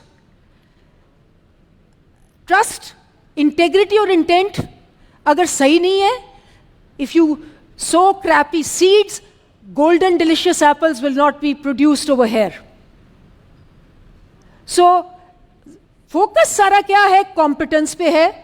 नीचे focus नहीं है. जब नीचे focus नहीं होगा, तो पहली आंधी आएगी, जड़ें कमजोर होंगी, ये दरख्त टूट जाएगा. So that is what the trust factor is. And मुझे आके ना लोग कहते हैं, you're right, ट्रस्ट होना चाहिए, लेकिन क्या करें? वो जो बोर्ड रूम वाले हैं वो तो सिर्फ बॉटम लाइन देखते हैं, वो कहते हैं पैसे कहाँ आएंगे. And I keep on telling them that if you want to make money, invest in trust, not on return over equity, return over trust. Trust brings money. हर बंदा आपको ये बताएगा, and there is the research that high trust cultures bring 3 times more profits. And you can see that 106 high trust companies which invest in trust, they have 106% more work motivation, 70% more work alignment, and 50% on the average more profits. So go back to your boardrooms and tell them, trust makes money. Maybe that'll move them. Okay, so pehli baat ye hai, as a last point, I'd like to just emphasize, reset the mind's eye. Disruption बाहर हो रही है, लेकिन जैसे उसने कहा कि आप inside देखें, see the beautiful in the awful. इसका बेस्ट एग्जाम्पल आप लोगों ने मुझे दिखाया था. कोविड आया, दुनिया की सबसे बड़ी, जिंदगी की हिस्ट्री की सबसे बड़ी डिस्ट्रप्शन थी. बिजनेस बंद हो गए, बंदे मर गए, माँ बाप सारे इफेक्ट हुए. लेकिन हमारी टेक्सटाइल इंडस्ट्री में वही सिचुएशन थी. Some of them went up like this because they put their mind's eye into disruption being an opportunity rather than a threat. Okay, realign with purpose, हमने बात कर ली, and reconnect with your people, with your Gen Z and other, involve them, engage them. They are your asset, not your liability. I'll just leave you with one thought. Stephen Covey ko, I always remember him. He was a thought leader who had a great influence on a lot of people and especially me. मैंने एक दफ़ा Steven को कहा, मैंने कहा तुम्हें पाकिस्तान की economy का नहीं पता. एक पाकिस्तान की इकोनॉमी देखो कितने प्रॉब्लम है. तो you know what Stephen said to me? He said, when you think the problem is out there, that very thought is the problem. When you think the problem is out there, that very thought is the problem. और दूसरी बात उसने जो कही, which has changed my thinking and which changed a lot of thinking in the world, circumstances के ऊपर के disruption है, ये है, वो है, तो it's hurting our business. तो वो ये कहता है, it is not what circumstances do to us that hurts us.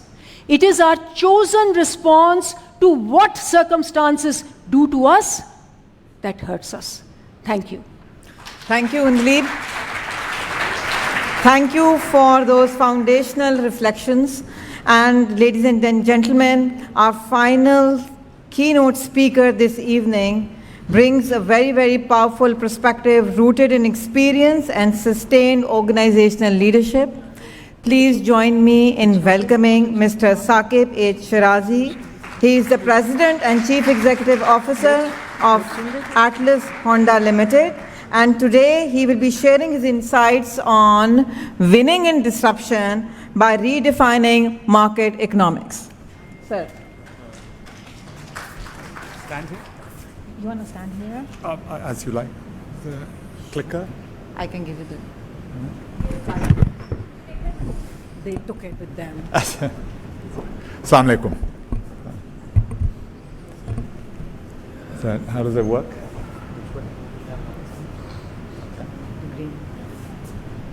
Back? Back? Okay. Assalamu alaikum. I think it's, Andleeb, we haven't met, so assalamu alaikum. But thank you for the call through my good friend Javed Qureshi. I actually didn't know what this was, so my loss, but I've learned a lot in the last hour from both you, Maryam, and thank you to Huma for organizing this. So let me start by going back a little bit, which is the old economy. Rather than Gen Z, how do us who come from the old economy are dealing with some of the issues that are thrown at us by our competitors in our old industries. And rather than tell you how we're winning, I think it's important to first have a look how we survived. So winning in disruption, I think, is going to be an evergreen subject. I think surviving in disruption may give us a clue as to what we need to do in the future.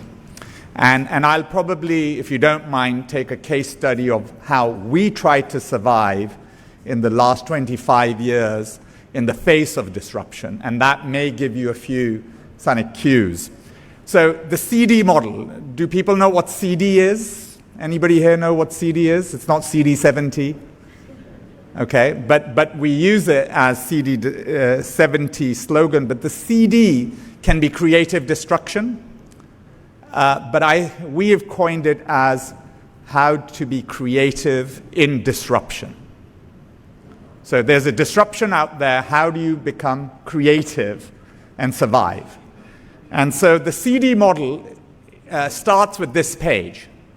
This is the country we live in and how we respond to it. So the country we live in, if you look at it, it's a crisis-a-year country. So from 1960 to this day, if there's any multinational out there who doesn't want to do work here, this is a great chart. This is the walk-away piece.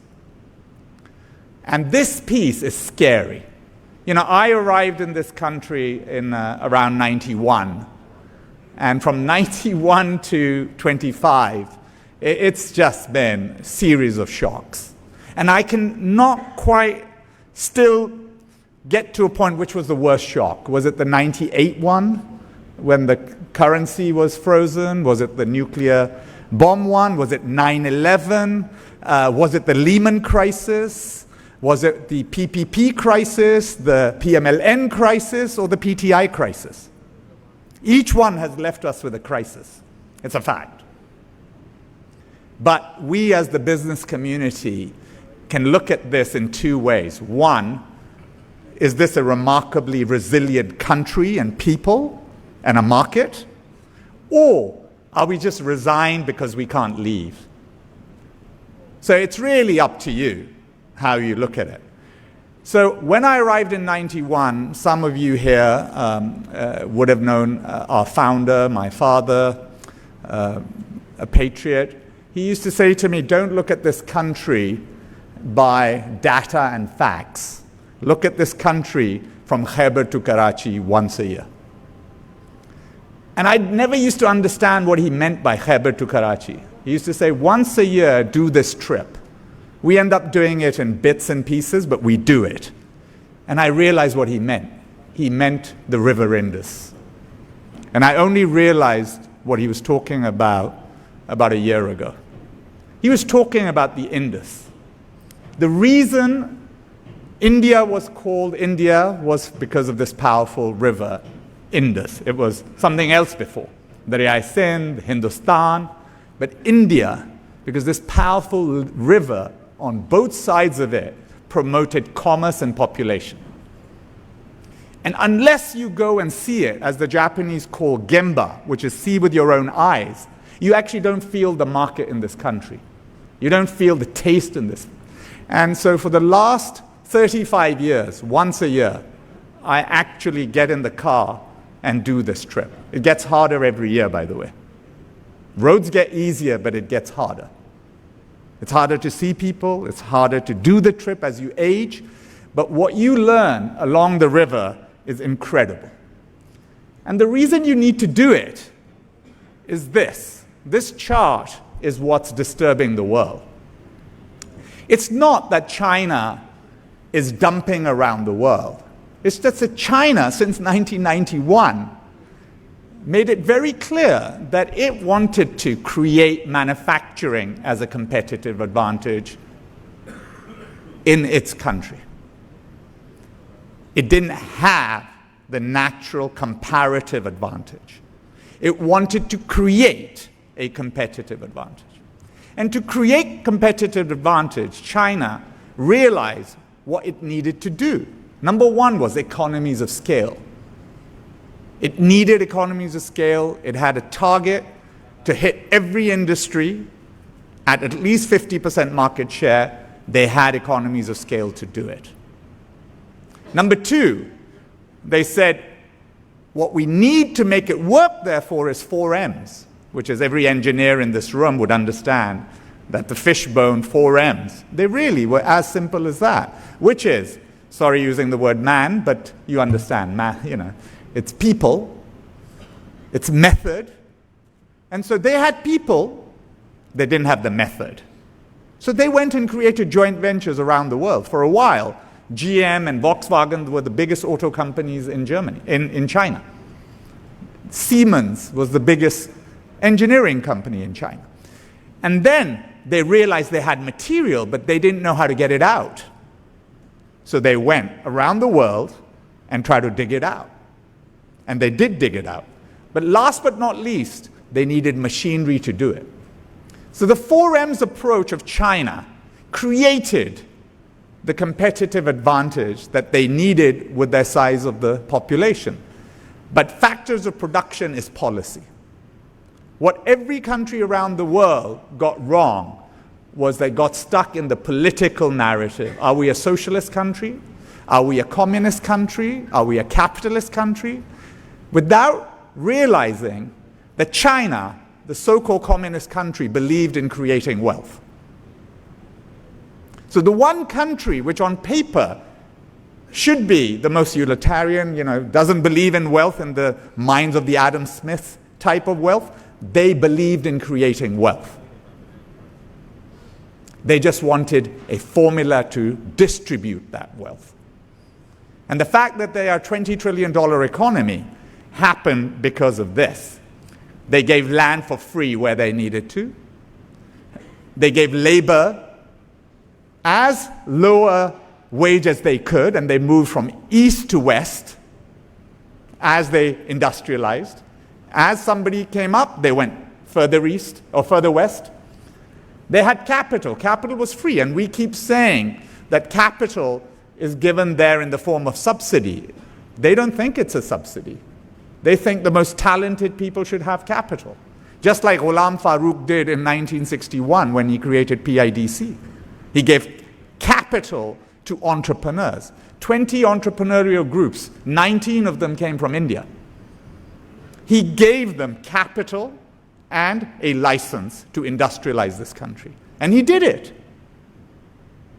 In 11 years, Pakistan industrialized itself in 10 basic industries. Because like Ghulam Farooq, China believes in entrepreneurship. People misread China. They actually believe in entrepreneurship. Now, when you have this, and you have an advantage around the world of a manufacturing base, 35% genuine advantage they have over all the world. Now that's serious disruption. And if they feel they don't have the market share, then they cheat a little bit. So they have a car industry with 100 players right now. They have built a 20 million capacity, but they only have an offtake of 4 million. So they have 16 million cars that they want to export. What are they going to do? Within China, it's going to be survival of the fittest, or they're going to select a few and say, you're going to win. So this has happened before. It's happened not just in cars, it's happened in refrigerators. Umar, you're here, refrigerators. Asif, you're here, soda ash, right? PTA, it's happened. It's happened in every industry because they have this genuine advantage that they created, and the world can't understand how they did it. So this is the base. The dumping is the secondary part. So we're really in a disruptive world. So what do? So I'll give you an example how it happened to us and what we had to do. You said winning in a disruptive environment, it's not winning. Andleeb, it is surviving in a disruptive environment. You've got to survive first. Winning comes much later. I don't think we've won. I don't think we will win. I think we'll draw. And that's okay, as long as we don't lose. If you have that mentality, you're always on edge. And if you don't have it, and you're in a business where they have that kind of industrial competitive advantage, you better start having it. Sorry, Rizwan, even in your business. Right? You've got to start having it. They're going to come. They're going to come hard. So how do you survive? So this is a story of how we tried to survive. And this is a true story. In year 2000, a CD70 in this country actually cost $1,000. Asif, do you remember that? $1,100. A Honda guy came to me in 2001 from Vietnam, head of Vietnam, and he goes, Saquib-san, you're going to get killed. I said, yeah, I think I might get killed. He goes, well, they've killed us in Vietnam. 100 of them arrived in Vietnam. 100. So 100 motorcycle competitors from China arrived in Vietnam. And the only thing they had was price. They disrupted you with price. Honda was selling a bike in Vietnam for $1,700 in 2001, average. And the Chinese came in with a price of $450. So that's happening in cars today. It's happening in every industry again. First, they attacked with light engineering industry. Okay? Now they will attack with heavy industry, high-tech industry, because they have the know-how. And the world has kind of gone to sleep as they've acquired the know-how. And we always accuse them rather than respect them. And my view is the way we survived was first by admitting we were going to lose, unless we changed ourselves dramatically. And reality is, in motorcycle, Honda somehow has survived the onslaught. Somehow. At least in ICE. Now the next onslaught will start in EV. But the ICE gives you just a story, how you survive, or how we tried to survive. So first recognition was 450, 450, 450. Now imagine a country like this, and you're dreaming 450. Devaluation. When I arrived, rupee was 24. Today, rupee is 280. 10 times, 11 times, 12 times. China, renminbi is basically stable, basic. So you need to fight in an environment where odds are stacked against you. So what you do is you have to believe in something. You have to have a purpose, as you're saying. And the purpose, in our case, was 450. Here the chart shows 475. This month, after 25 years, we achieved 450. 25 years. 25 years. These days you'll have 2.5 years. We had 25 years, and the competition was tough. Is tough. And they change. They go, okay, you're beating us in this, we'll change the rules of the game. But what is the reality? What is the disruption fighting? In Pakistan, you can do it. We have 150 suppliers to whom we went and we said, we don't want assembly, we want localization. We want steel to be local, we asked ISL. We want aluminium to be local, we asked Gujranwala. We want raw materials to be localized. If they're not primary, we want them secondary. If we can't have them genuine, we want them recycled. But we will not import. We will not import. So it took us 25 years. The line that you see is the price, but the line I really want you to see is the blue line, which is localization. You have to localize to survive against the China behemoths, if you can. If you can. So when people ask me about cars and EVs, I say this is day one. One jhatka of an exchange rate from 280, then we'll see half people leave. Then another jhatka, you'll see 3/4 leave. Right now, it's dealers have become assemblers. Traders have become assemblers. But reality is, you need to be able to see this for what it is. If the DNA is here, you've got to do it. We've been lucky. But we had a purpose, a mission, we believed in it. And finally, we've been able to get to a volume that was good enough. But key is, how do you do it? So purpose is not enough. You've got to have some managerial model on which you can rely on. It just doesn't happen by itself. So you've got to have culture and systems. You've got to have them.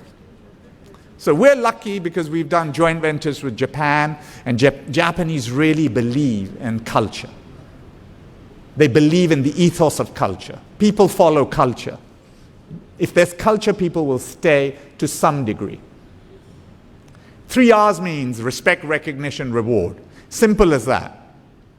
It worked 25 years ago. It may not work with Gen Z, but we're going to give it a shot again. Respect, recognition, reward. 3 P's, politeness, persistence, patience. If you don't have that, you're not going to be able to run this whole gamut over 25 years. You've got to stay persistent. It's really tough these days to have 3 P's. And 4 C's is natural.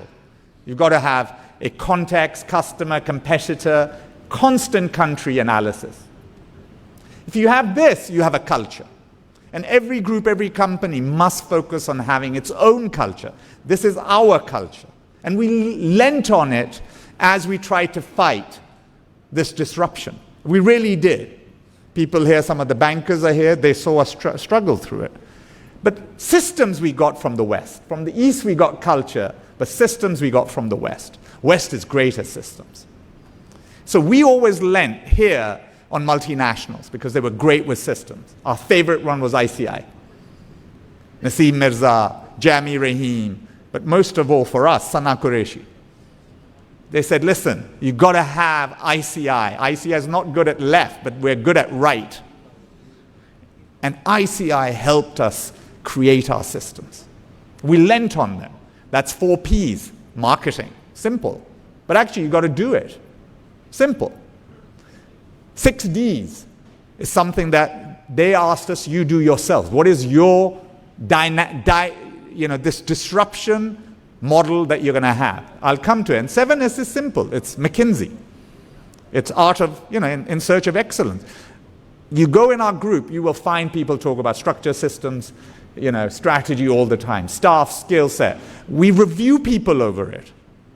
So we're an old economy group. But we believe in these simple things. But 6 D's is what we use to get through our disruption. We identified what were the 6 D's we needed as we fought this invasion. So durability, distribution, discipline, differentiation, direct, and dynamism. Now what is that? Durability. Your product's got to be of an excellent quality. If your product is being priced out, you've got to differentiate with quality. It starts with that. And in our country, a mobility product is an asset for the poor person. It's not a consumable. They need to be able to buy it and they need to be able to sell it. It's called resale value. So in our case, we identified that the consumer who comes to us actually wants residual value. And residual value comes through quality and systems where he can ensure that that product's quality is ensured. So that's our network. So we had to focus on, you can't fight price with price. You've got to fight price with having a revisit at yourselves. We had to see, what did they not have that we had? We had a network of 10,000 outlets, which we'd spent 50 years prior to them coming. And they felt they could come and just steal our network. They could map it. And by the way, 9 out of 10 people who lose, they lose this. Telephone, they lost it. Mobile phones, they're losing it. Consumer durables, they lose it. So it's actually your presence in the market is what you spent years developing that you lose without realizing. You become inward looking rather than outward looking. And these 10,000 people, by the way, are owner managers. They're entrepreneurs. They want face-to-face. They don't want somebody out there coming and telling them what the headquarters has said. They want face-to-face. They want respect, they want recognition, and they want your visit as their reward. But important was for us to realize SP means spare parts and after sales means service. So the concept now is very famous, service as a sale, right? But service as a sale in real life means you've got to have a product that they can service so it retains its value. It's actually a value creation proposition. So you've got to be creative in disruption. Discipline. You know, you can lose your discipline through the volatility of your country's dynamics. You can lose it. But staying committed to the country is the hardest thing. Media, newspapers, friends, evenings, politicians, bureaucrats. It's really difficult. You go to them, they're the first ones who get you down. Mulk khatam, system nahi chal raha. आप लोगों के पास बहुत पैसा है, मैं आपका क्यों काम करूं? The secretary, earns 30 times less than the CEO who comes to visit him. Has a car. So it starts with that. It's really difficult to keep your discipline. Not get angry. And in my 25 years, I lost my temper a lot. Dr. Saab, you know that. But you've got to control it. Because this country doesn't respond to aggression. It just doesn't. So you learn. But financial prudence is really important. You can't leverage up to fight disruption. You just cannot. So prudence, if you can't do it, you become niche. But if you want to do volume, you've got to keep fiscal prudence. And a lot of people in this country we know lost fiscal prudence, financial prudence. And differentiation comes through your brand. You've got to believe in your brand. You've got to believe in it. We believed Honda, our partner's brand, was really, really important. So we came up with a slogan called Maite Honda Ilesa. And we went after that slogan, Subha Doper Sham. We put Saraiki in it on purpose so that the common person in the D segment of the pyramid could relate to it. And people would ask us, why didn't you do it in Pashto? So we tried the Pashto one, it didn't stick. Somebody asked, why don't you do it in Sindhi? We tried the Sindhi, it didn't stick. So what rolls on the tongue is often what you don't understand. So Maite Honda Lesa became a brand that we could get behind. But as I said, the real differentiation was making the engine in Pakistan. We put a purpose behind it, that the engine needs to be localized. Not the motorcycle, the engine. And we localized the engine, despite people thinking we could not. We're only one of 5 countries in the world that have localized the engine. That tells you something about our country, not about Atlas Honda. It tells you something. Zubair Habib chala gaya hai, he makes forgings.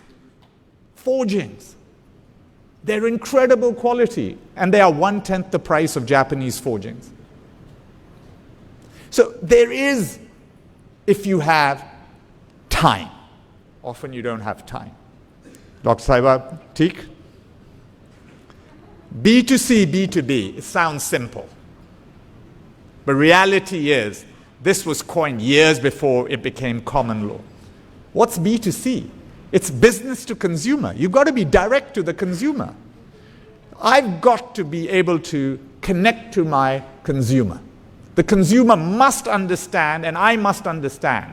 Maybe we need to do the same with Gen Z, but we had to first do it with the consumer. And B2B means that your guy who feeds you, the dealer or the vendor, they're B2B. You've got to be direct with them. You've got to tell them your vision constantly. You've got to improve them yourselves. Often they want to improve, but they don't know how. So you've got to help improve them with your know-how. That costs money, reduces your margins. But last but not least, this is really, really important, is human resource. So we've talk about human resource a lot. But I'll tell you what, when the first thing we got from ICI was human resource, how do you develop HAYS system? Do you remember your HAYS system? We adopted HAYS system, point system. There was disruption in the group, in the company. Oh, what's Hey points? What's this? Who is Sana Qureshi comes to tell us what my points are? But we stuck to these points and this system structure because we wanted to create our own team. In the first 2-3 years, I realized very quickly, or we realized very quickly, that hiring from outside was as disruptive as it was lazy.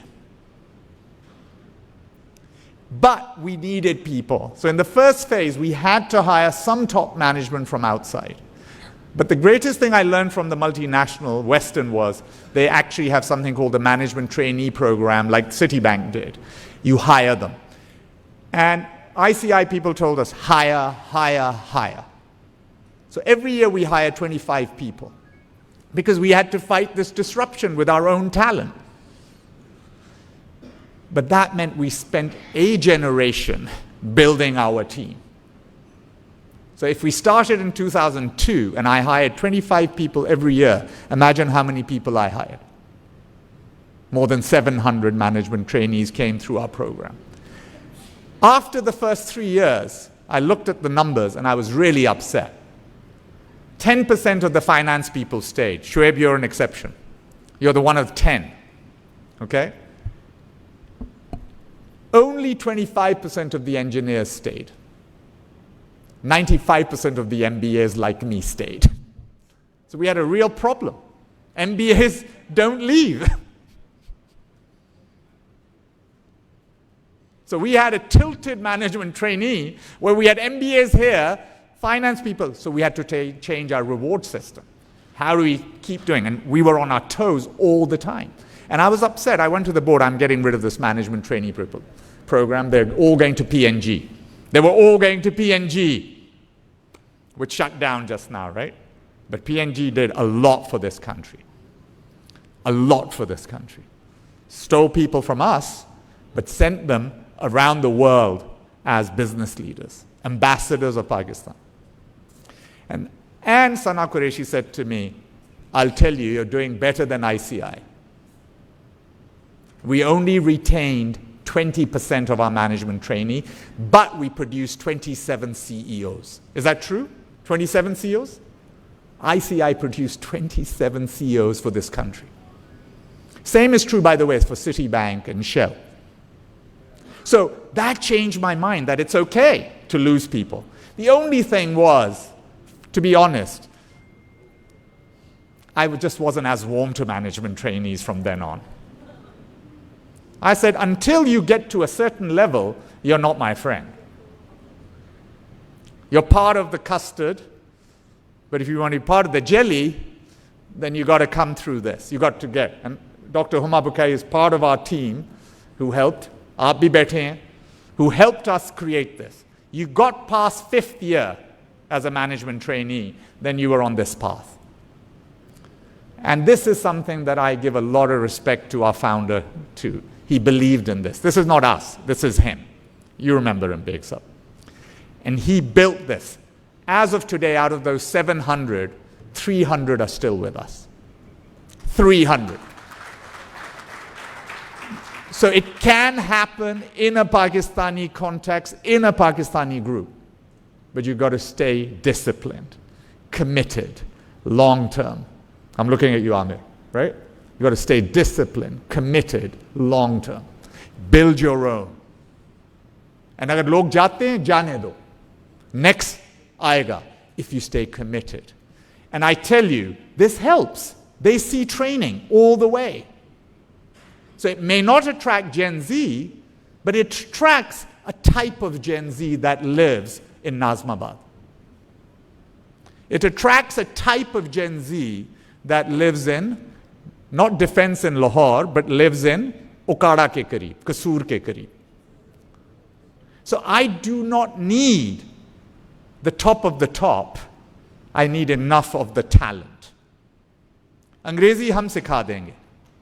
And इस model में शिराजी साहब believe करते थे higher, lower middle class as well as the defense Clifton lot. As well. It's not exclusive, but higher. And I tell you, The non-defense Clifton crowd is the backbone of our group.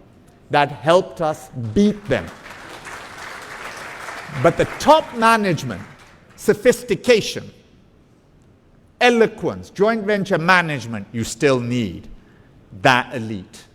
It's a fact. So you need a blend. It's not like I'm trying to diss one against the other. But your core, we needed to fight this battle against the Chinese invasion. And this model really helped us. If we didn't have it, we wouldn't have our top management. Every one of our top management right now came through the management trainee program, all 12 of them. No outsider. And that motivates the young person who comes in from Gen Z, by the way. When they see this guy made it, I could make it.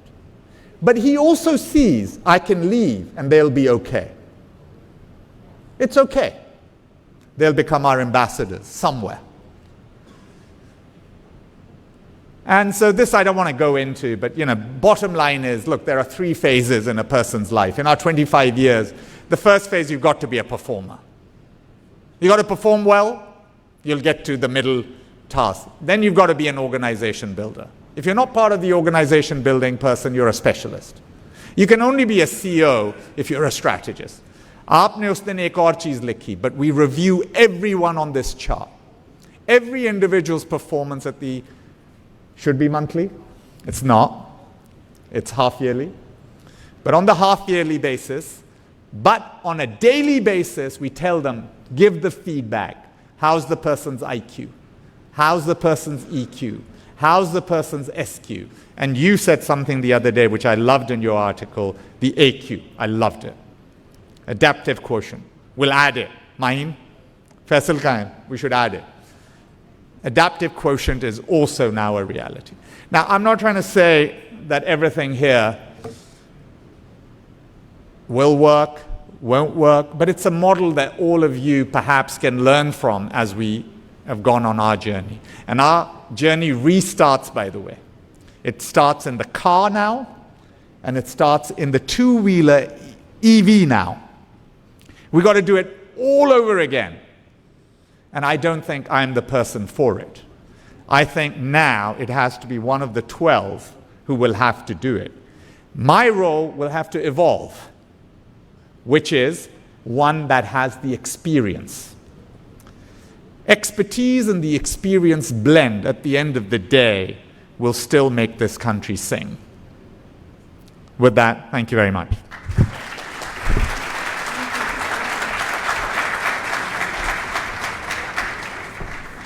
All right. Thank you so much for these valuable insights. I think the one piece that I'm taking back with me is I think we are resilient. That's without saying.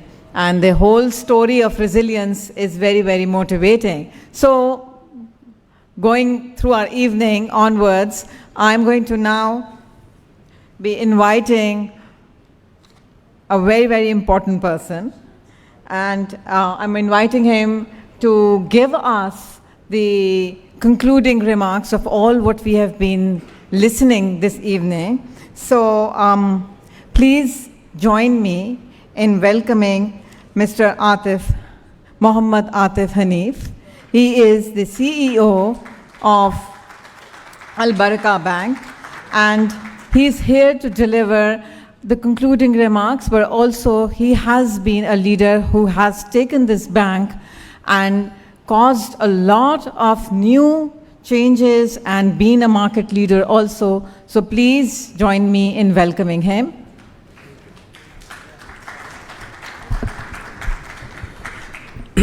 Bismillah ar-Rahman ar-Rahim. Some great speeches and ideas are shared by speakers like Kuipers, Maryam, Wazirzada, Andleeb Abbas, and Saquib Shirazi. I'm a bit humbled because you are all champions of disruption. I know most of you, and your successes in your respective organizations is an evidence to that. But as a banker, I don't know how can a banker speak on leadership when Irfan Siddiqui Saab and Sirajuddin Aziz Saab is in the audience. So, sir, gustakhi mujhe lag rahi hai ki aapke samne baat karte hue. what I will say is disruption. Everyone has talked about disruption. Yes, disruption is extremely important in this day and age. I'll just go through my own journey. First in AlBaraka and then later on a broader base. When I was given this opportunity to lead AlBaraka, I joined and I realized that it is one of the smallest banks in the country. Although it is part of a global group, which is in 13 countries, and other subsidiaries are doing very well, but AlBaraka was the least performing in the group. While it was performing least in Pakistan, it was also least performing in the group. So how do you start this transformation of a bank in a very competitive environment when large banks are a very big competition, and how do you even survive? And before even survival, how do you retain the good resources, and how do you build a team, a powerful team, in the presence of banks like the largest banks that are all around? So the first thing was disruption within the bank. And it started with an attempt to make a realization in the team that we are serious on disruption. So the HR reforms made a very big impact, and some of the initiatives and disruptions were almost out of the industry. For example, every bank has life takaful and then health takaful for the spouse and children. So we introduced for parents as well. And while it was presented to the board resisted. They said it is not being provided in any of the other 12 subsidiaries. How can we provide it in one country? And I requested that it has to start from this, because I cannot contemplate that how can a white-collar employee is able to afford certain health care for their spouse and children, and if their parents are dependent on him, he cannot afford that for his parents. And especially when parents know that, they may not be even sharing most of the problems with him or her. So we started with health takaful, and this was a game changer. Because when every employee went to their parent and gave their health card, that now with this card you can go to Aga Khan or any hospital in the country, that small gesture made a difference. And in my first town hall after joining, I just said one thing, that I believe that with the prayer of one parent, the world can change. And how can the prayer of 1,200 employees' parents will not change a bank? So this all started with this simple disruption, and we did several HR reforms which were very robust. And when we started this journey, we were able to hire people, and one thing was for sure, that we are not going to hire people from small banks or second-tier banks. So we hired the best lot from the best banks. But in our C-suite, we did not hire anyone from the C-suite of any other bank. We hired people who were waiting to become, to be elevated to a C-suite. So they were C-suite -1. We chose the stars of the top banks, and now, alhamdulillah, we have one of the best teams in the country in terms of our management. And with this, we also found opportunities what the bank has to offer in the absence of the foreign banks who have left Pakistan in the last 20 years. So we started with a very simple initiative. 2023 was a crisis year for Pakistan, where foreign exchange was a crisis. There were current account deficit, IMF was in doldrums. So we started an initiative called AlBaraka Group Inter-Franchise Collaboration to enhance the exports of Pakistan. And when I presented to Dr. Shamshad, when she first became finance minister in the State Bank, when she spoke to the CEOs, that we are starting this webinar program by connecting Pakistani exporters with the importers of relevant fields, matching field sectors in different countries to enhance the exports of Pakistan. She was excited. She supported us, encouraged us, and this first webinar was with South Africa. We connected 60 leading exporters, some of them are sitting here, with the 40 leading importers of the matching sectors on a webinar, and we developed a portal, a trade finance portal where all these businesses were uploaded, and they were able to do B2B connectivity on the portal.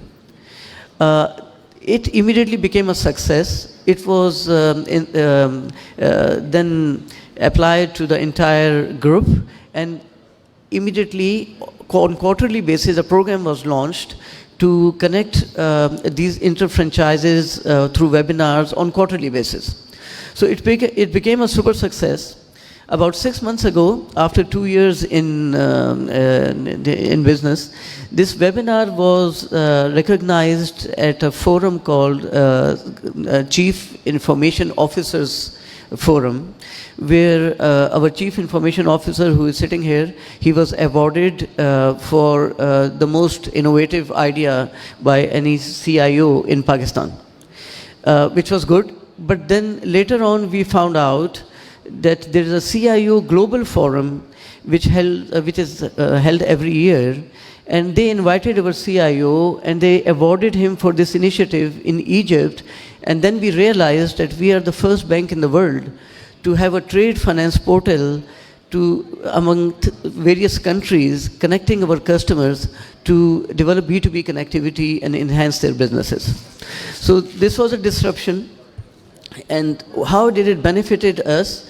Last year, when ADR was imposed on the banks, and all banks had to achieve 50% ADR, all of us know how much difficult it was for the banks, and banks went out of the way to do everything possible to achieve that.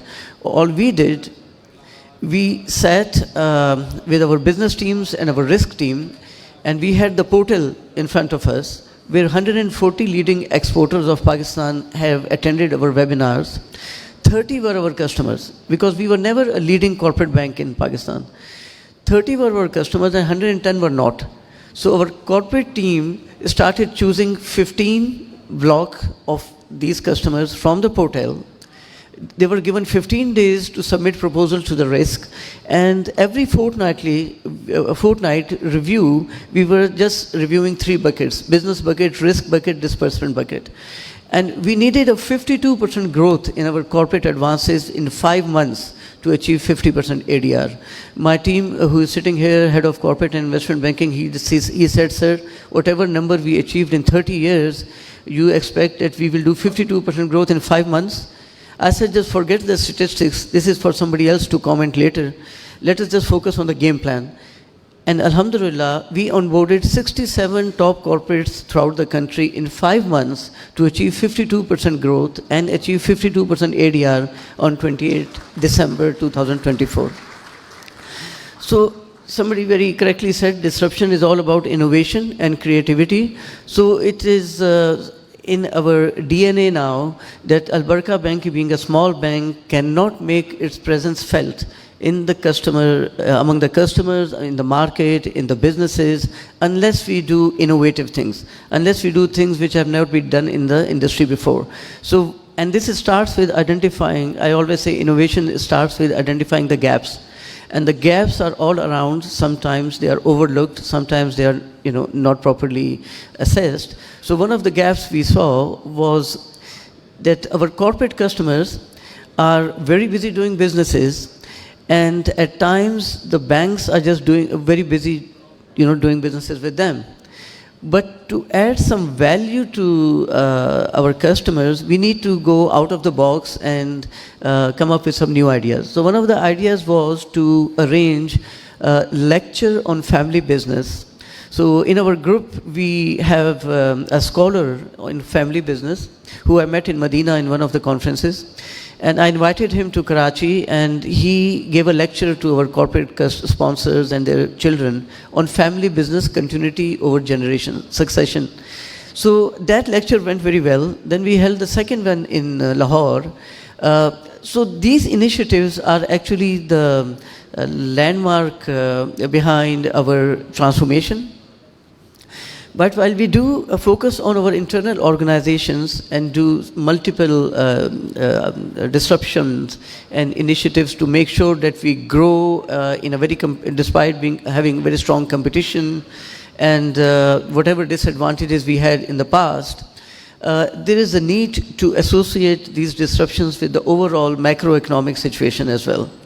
So we also found an opportunity, which is part of our group, that one of the largest halal conferences on the subject of halal economy is held by our group in Makkah every year.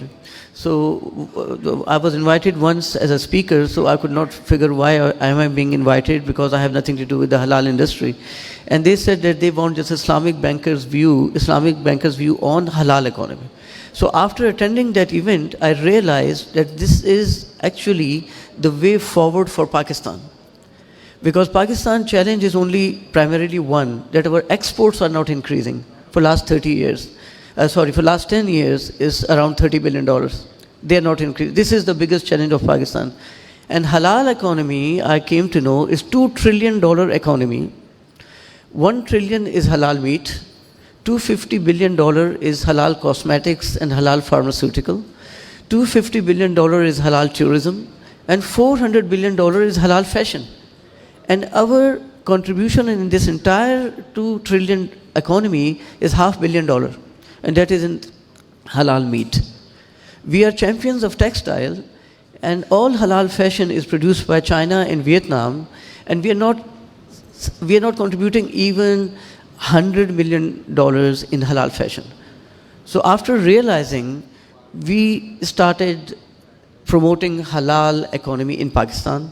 So we held first conference in Lahore, where we invited about 150 leading corporates, and the Sheikh Yusuf Khalawi, who is the champion of the Halal Forum of AlBaraka Group, he came to Pakistan, he gave a lecture, we also shared the numbers. And the second was held in Karachi, about same 130-50 corporate customers attended it. Then we held a workshop on halal fashion. Now halal fashion is a growing phenomena. In Istanbul, they have a halal fashion shopping mall, where only halal fashion is being sold. And Pakistan, there are abayas and there are halal fashion products that are 100,000 rupees per piece. And we are still busy selling, $10 and $15 t-shirts to the markets which are most competitive. At the same time, there is a challenge for Pakistan in terms of tariffs, the tariff war that is going on. Our majority of the exports, which are in all 4 segments, textile, IT, rice, and Sialkot products, they are all destined to North America, Europe, and UK, and the top brands. What halal offers is diversification of products and also the halal diversification of markets. So we have championed that, alhamdulillah. Various companies have started looking at halal. About 11 companies participated in AlBaraka Halal conference in London in November, and similar number is participating in Makkah Halal Forum in February. Some of the retail outlets have started designing their products in halal as well. So disruption within the bank, within the organization, but then associating it with the overall benefit of the macroeconomic situation is something which we all are doing, and we should always associate ourselves not only for our business, like Mr. Shirazi said, also for the overall benefit of the country, which we all doing. But the disruptions can be done by any organization, whether small or big, to any scale. I will just like to end with Andleeb's comment that she is a natural motivator. And I can say that why I got associated with Andleeb. In one conference long time back in 2007, I met her, there were exchange of cards, and then I got into her mailing list, and she would share her article every time it was published. And one time I responded and I said, I have many ideas on which I want to write, but I have never written a published article. We had a 15 minutes conversation. That was mentoring. And this was, I think, 2007. And based on that guidance, I started writing. And within 2008, I had one of my best articles published in the news, in the front page, and the title was given by the editor that Pakistan's economy needs new direction. And it was an idea I had. I put it And it was then adopted by State Bank of Pakistan, Finance Ministry, in the form of Pakistan Remittance Initiative, which actually led to this remittance growth which we are seeing.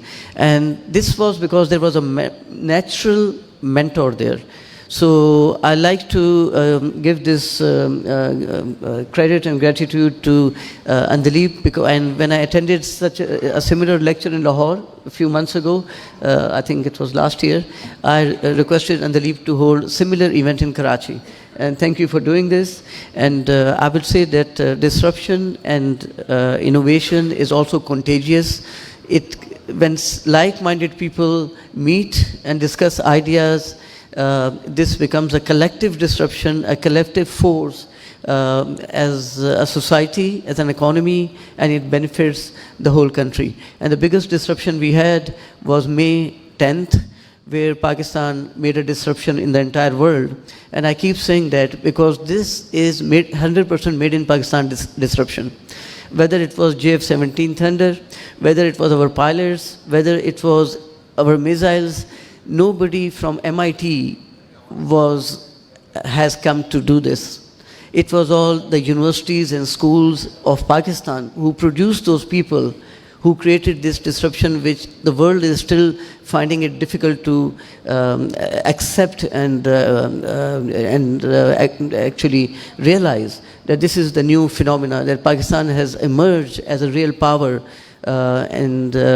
So I think the confidence it gave to all of us is something that will reflect in more disruptions, more creativity, and more progress within and outside our organizations. Thank you.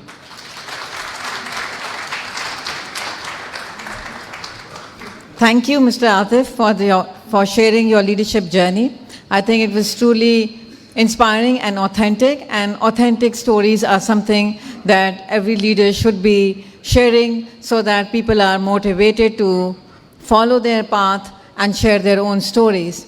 Now, it's not ended and we still have dinner, so please don't leave. I would now like to invite Dr. Anna Makai, Chief Growth Officer of Martin Dow, to deliver the note of thanks. Dr. Anna, may I please have the pleasure of Dr. Anam? Thank you.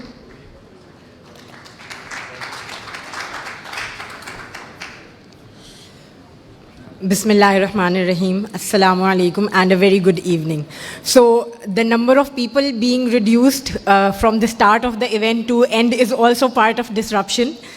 ज़्यादा वक्त नहीं लूँगी मैं आप लोगों का because I'm not Gen Z, but I have a 5-year-old daughter waiting for me at home. So I'm very mindful of the fact that less is more, and I can say a little bit in very little time. Thank you so much to our organizers, Iris, Nutshell, Mr. Juan Cooper, Maryam, Andleeb, Mr. Shirazi for an amazing conversation. When I think about disruption, two things come to my mind: life on this earth and the way an embryo transforms to an infant in 9 months is the most amazing form of disruption and the most continuous form of disruption. We see the journey of disruption started billions years ago when earth was formed. Yes, 2026 is the time where an amazing disruption, whether it's economic, positive, negative, political, financial, age-related, Gen Z-related, is happening. The way we respond to that disruption and go towards the journey of innovation, the way we convert that challenge into opportunity is what is our responsibility as leaders. And that is the takeaway in which it is very important to understand that the most important approach is being people-centric. When we are people-centric, we follow the flexibility which is required by Gen Z. When we are people-centric, we actually hire people with cognitive disruption which come from different strata of society, like Shirazi Saab said. When we follow the part of being people-centric, like Juan said, the people you have in your organization, whether they are trailblazers, torch bearers, firefighters, and fire chief. The journey from disruption to innovation is not even smooth, but it is seamless. And that is the culture which we need in our organizations and which can lead to successful and future-led organizations. So thank you for this wonderful and amazing conversation, and best of luck for 2026.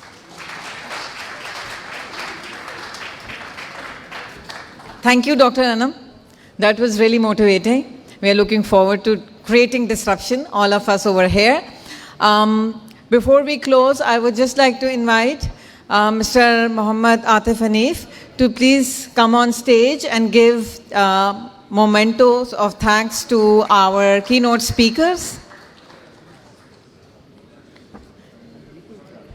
Andleeb, can you also join with Atif? Because I think the coach and the leader should be together.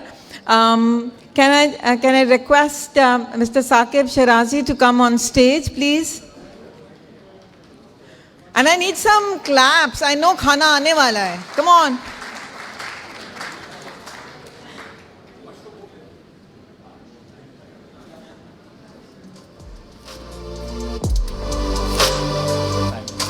Thank you, sir. Thank you so much. Can I also request Mr. Kuipers to be on stage and receive a memento from Mr. Atif Hanif? Jan, please, thank you.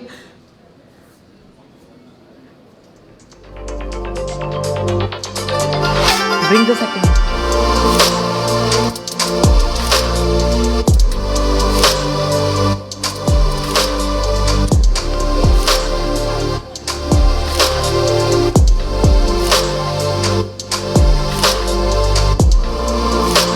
I would also like to thank our strategic partner, the Nutshell Group. They have played a vital role in planning and executing this event. Without him and the whole group, this evening would have not been possible. So a big thank you to Aswar. He's a brother and a mentor also. But a great thanks to his team, Mr. Subhan, Kashif, Adnan and the team.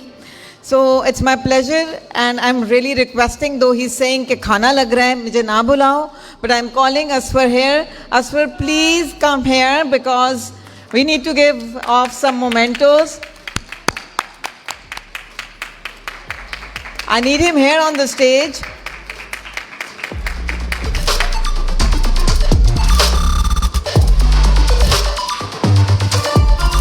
All right, so I would request Mr. Atif to stay on the stage because I would like Aswar to give him the memento, a vote of thanks from all of us.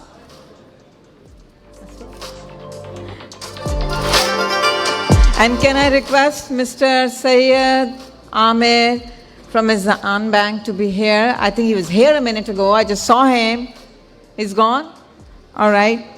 I'll go after him then. Is Mr. Javed Ghulam Muhammad here? He's not here also? All right. I know somebody's here. I know Mr. Harun Qasim is here from FAMIVO.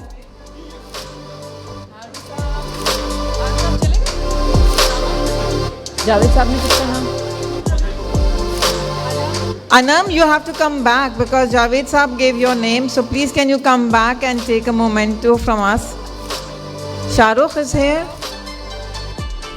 Anam, you're here. Please come back.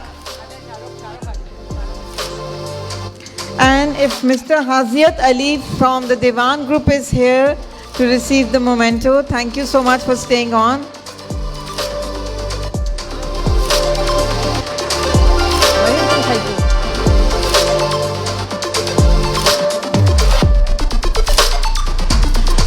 So as we come to the close, I would request all the guests to join us for dinner and do some chit chat. And I know I skipped the Q&A, वो मैं खा गई क्योंकि मुझे भूख लगी थी. But our speakers are here, and if you want to ask any questions, you're most welcome. I'm so sorry for cutting this short and not giving you the chance to ask the Q&A. नहीं, आमिर नहीं है, चले गए. आमिर अभी चले गए. Aamir is not here. हारून भी नहीं है. Huh?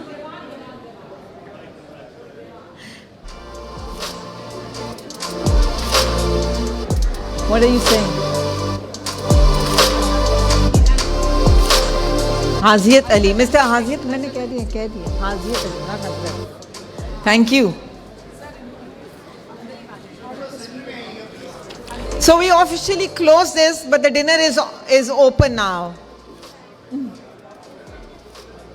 Thank you for being here. Thank you to all the organizers. Thank you to all the sponsors and to this great team over here which helped us in all the multimedia and the audiovisual and setting this up.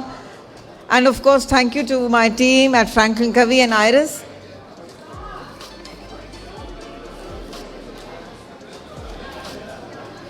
Sorry, मैंने खा लिया.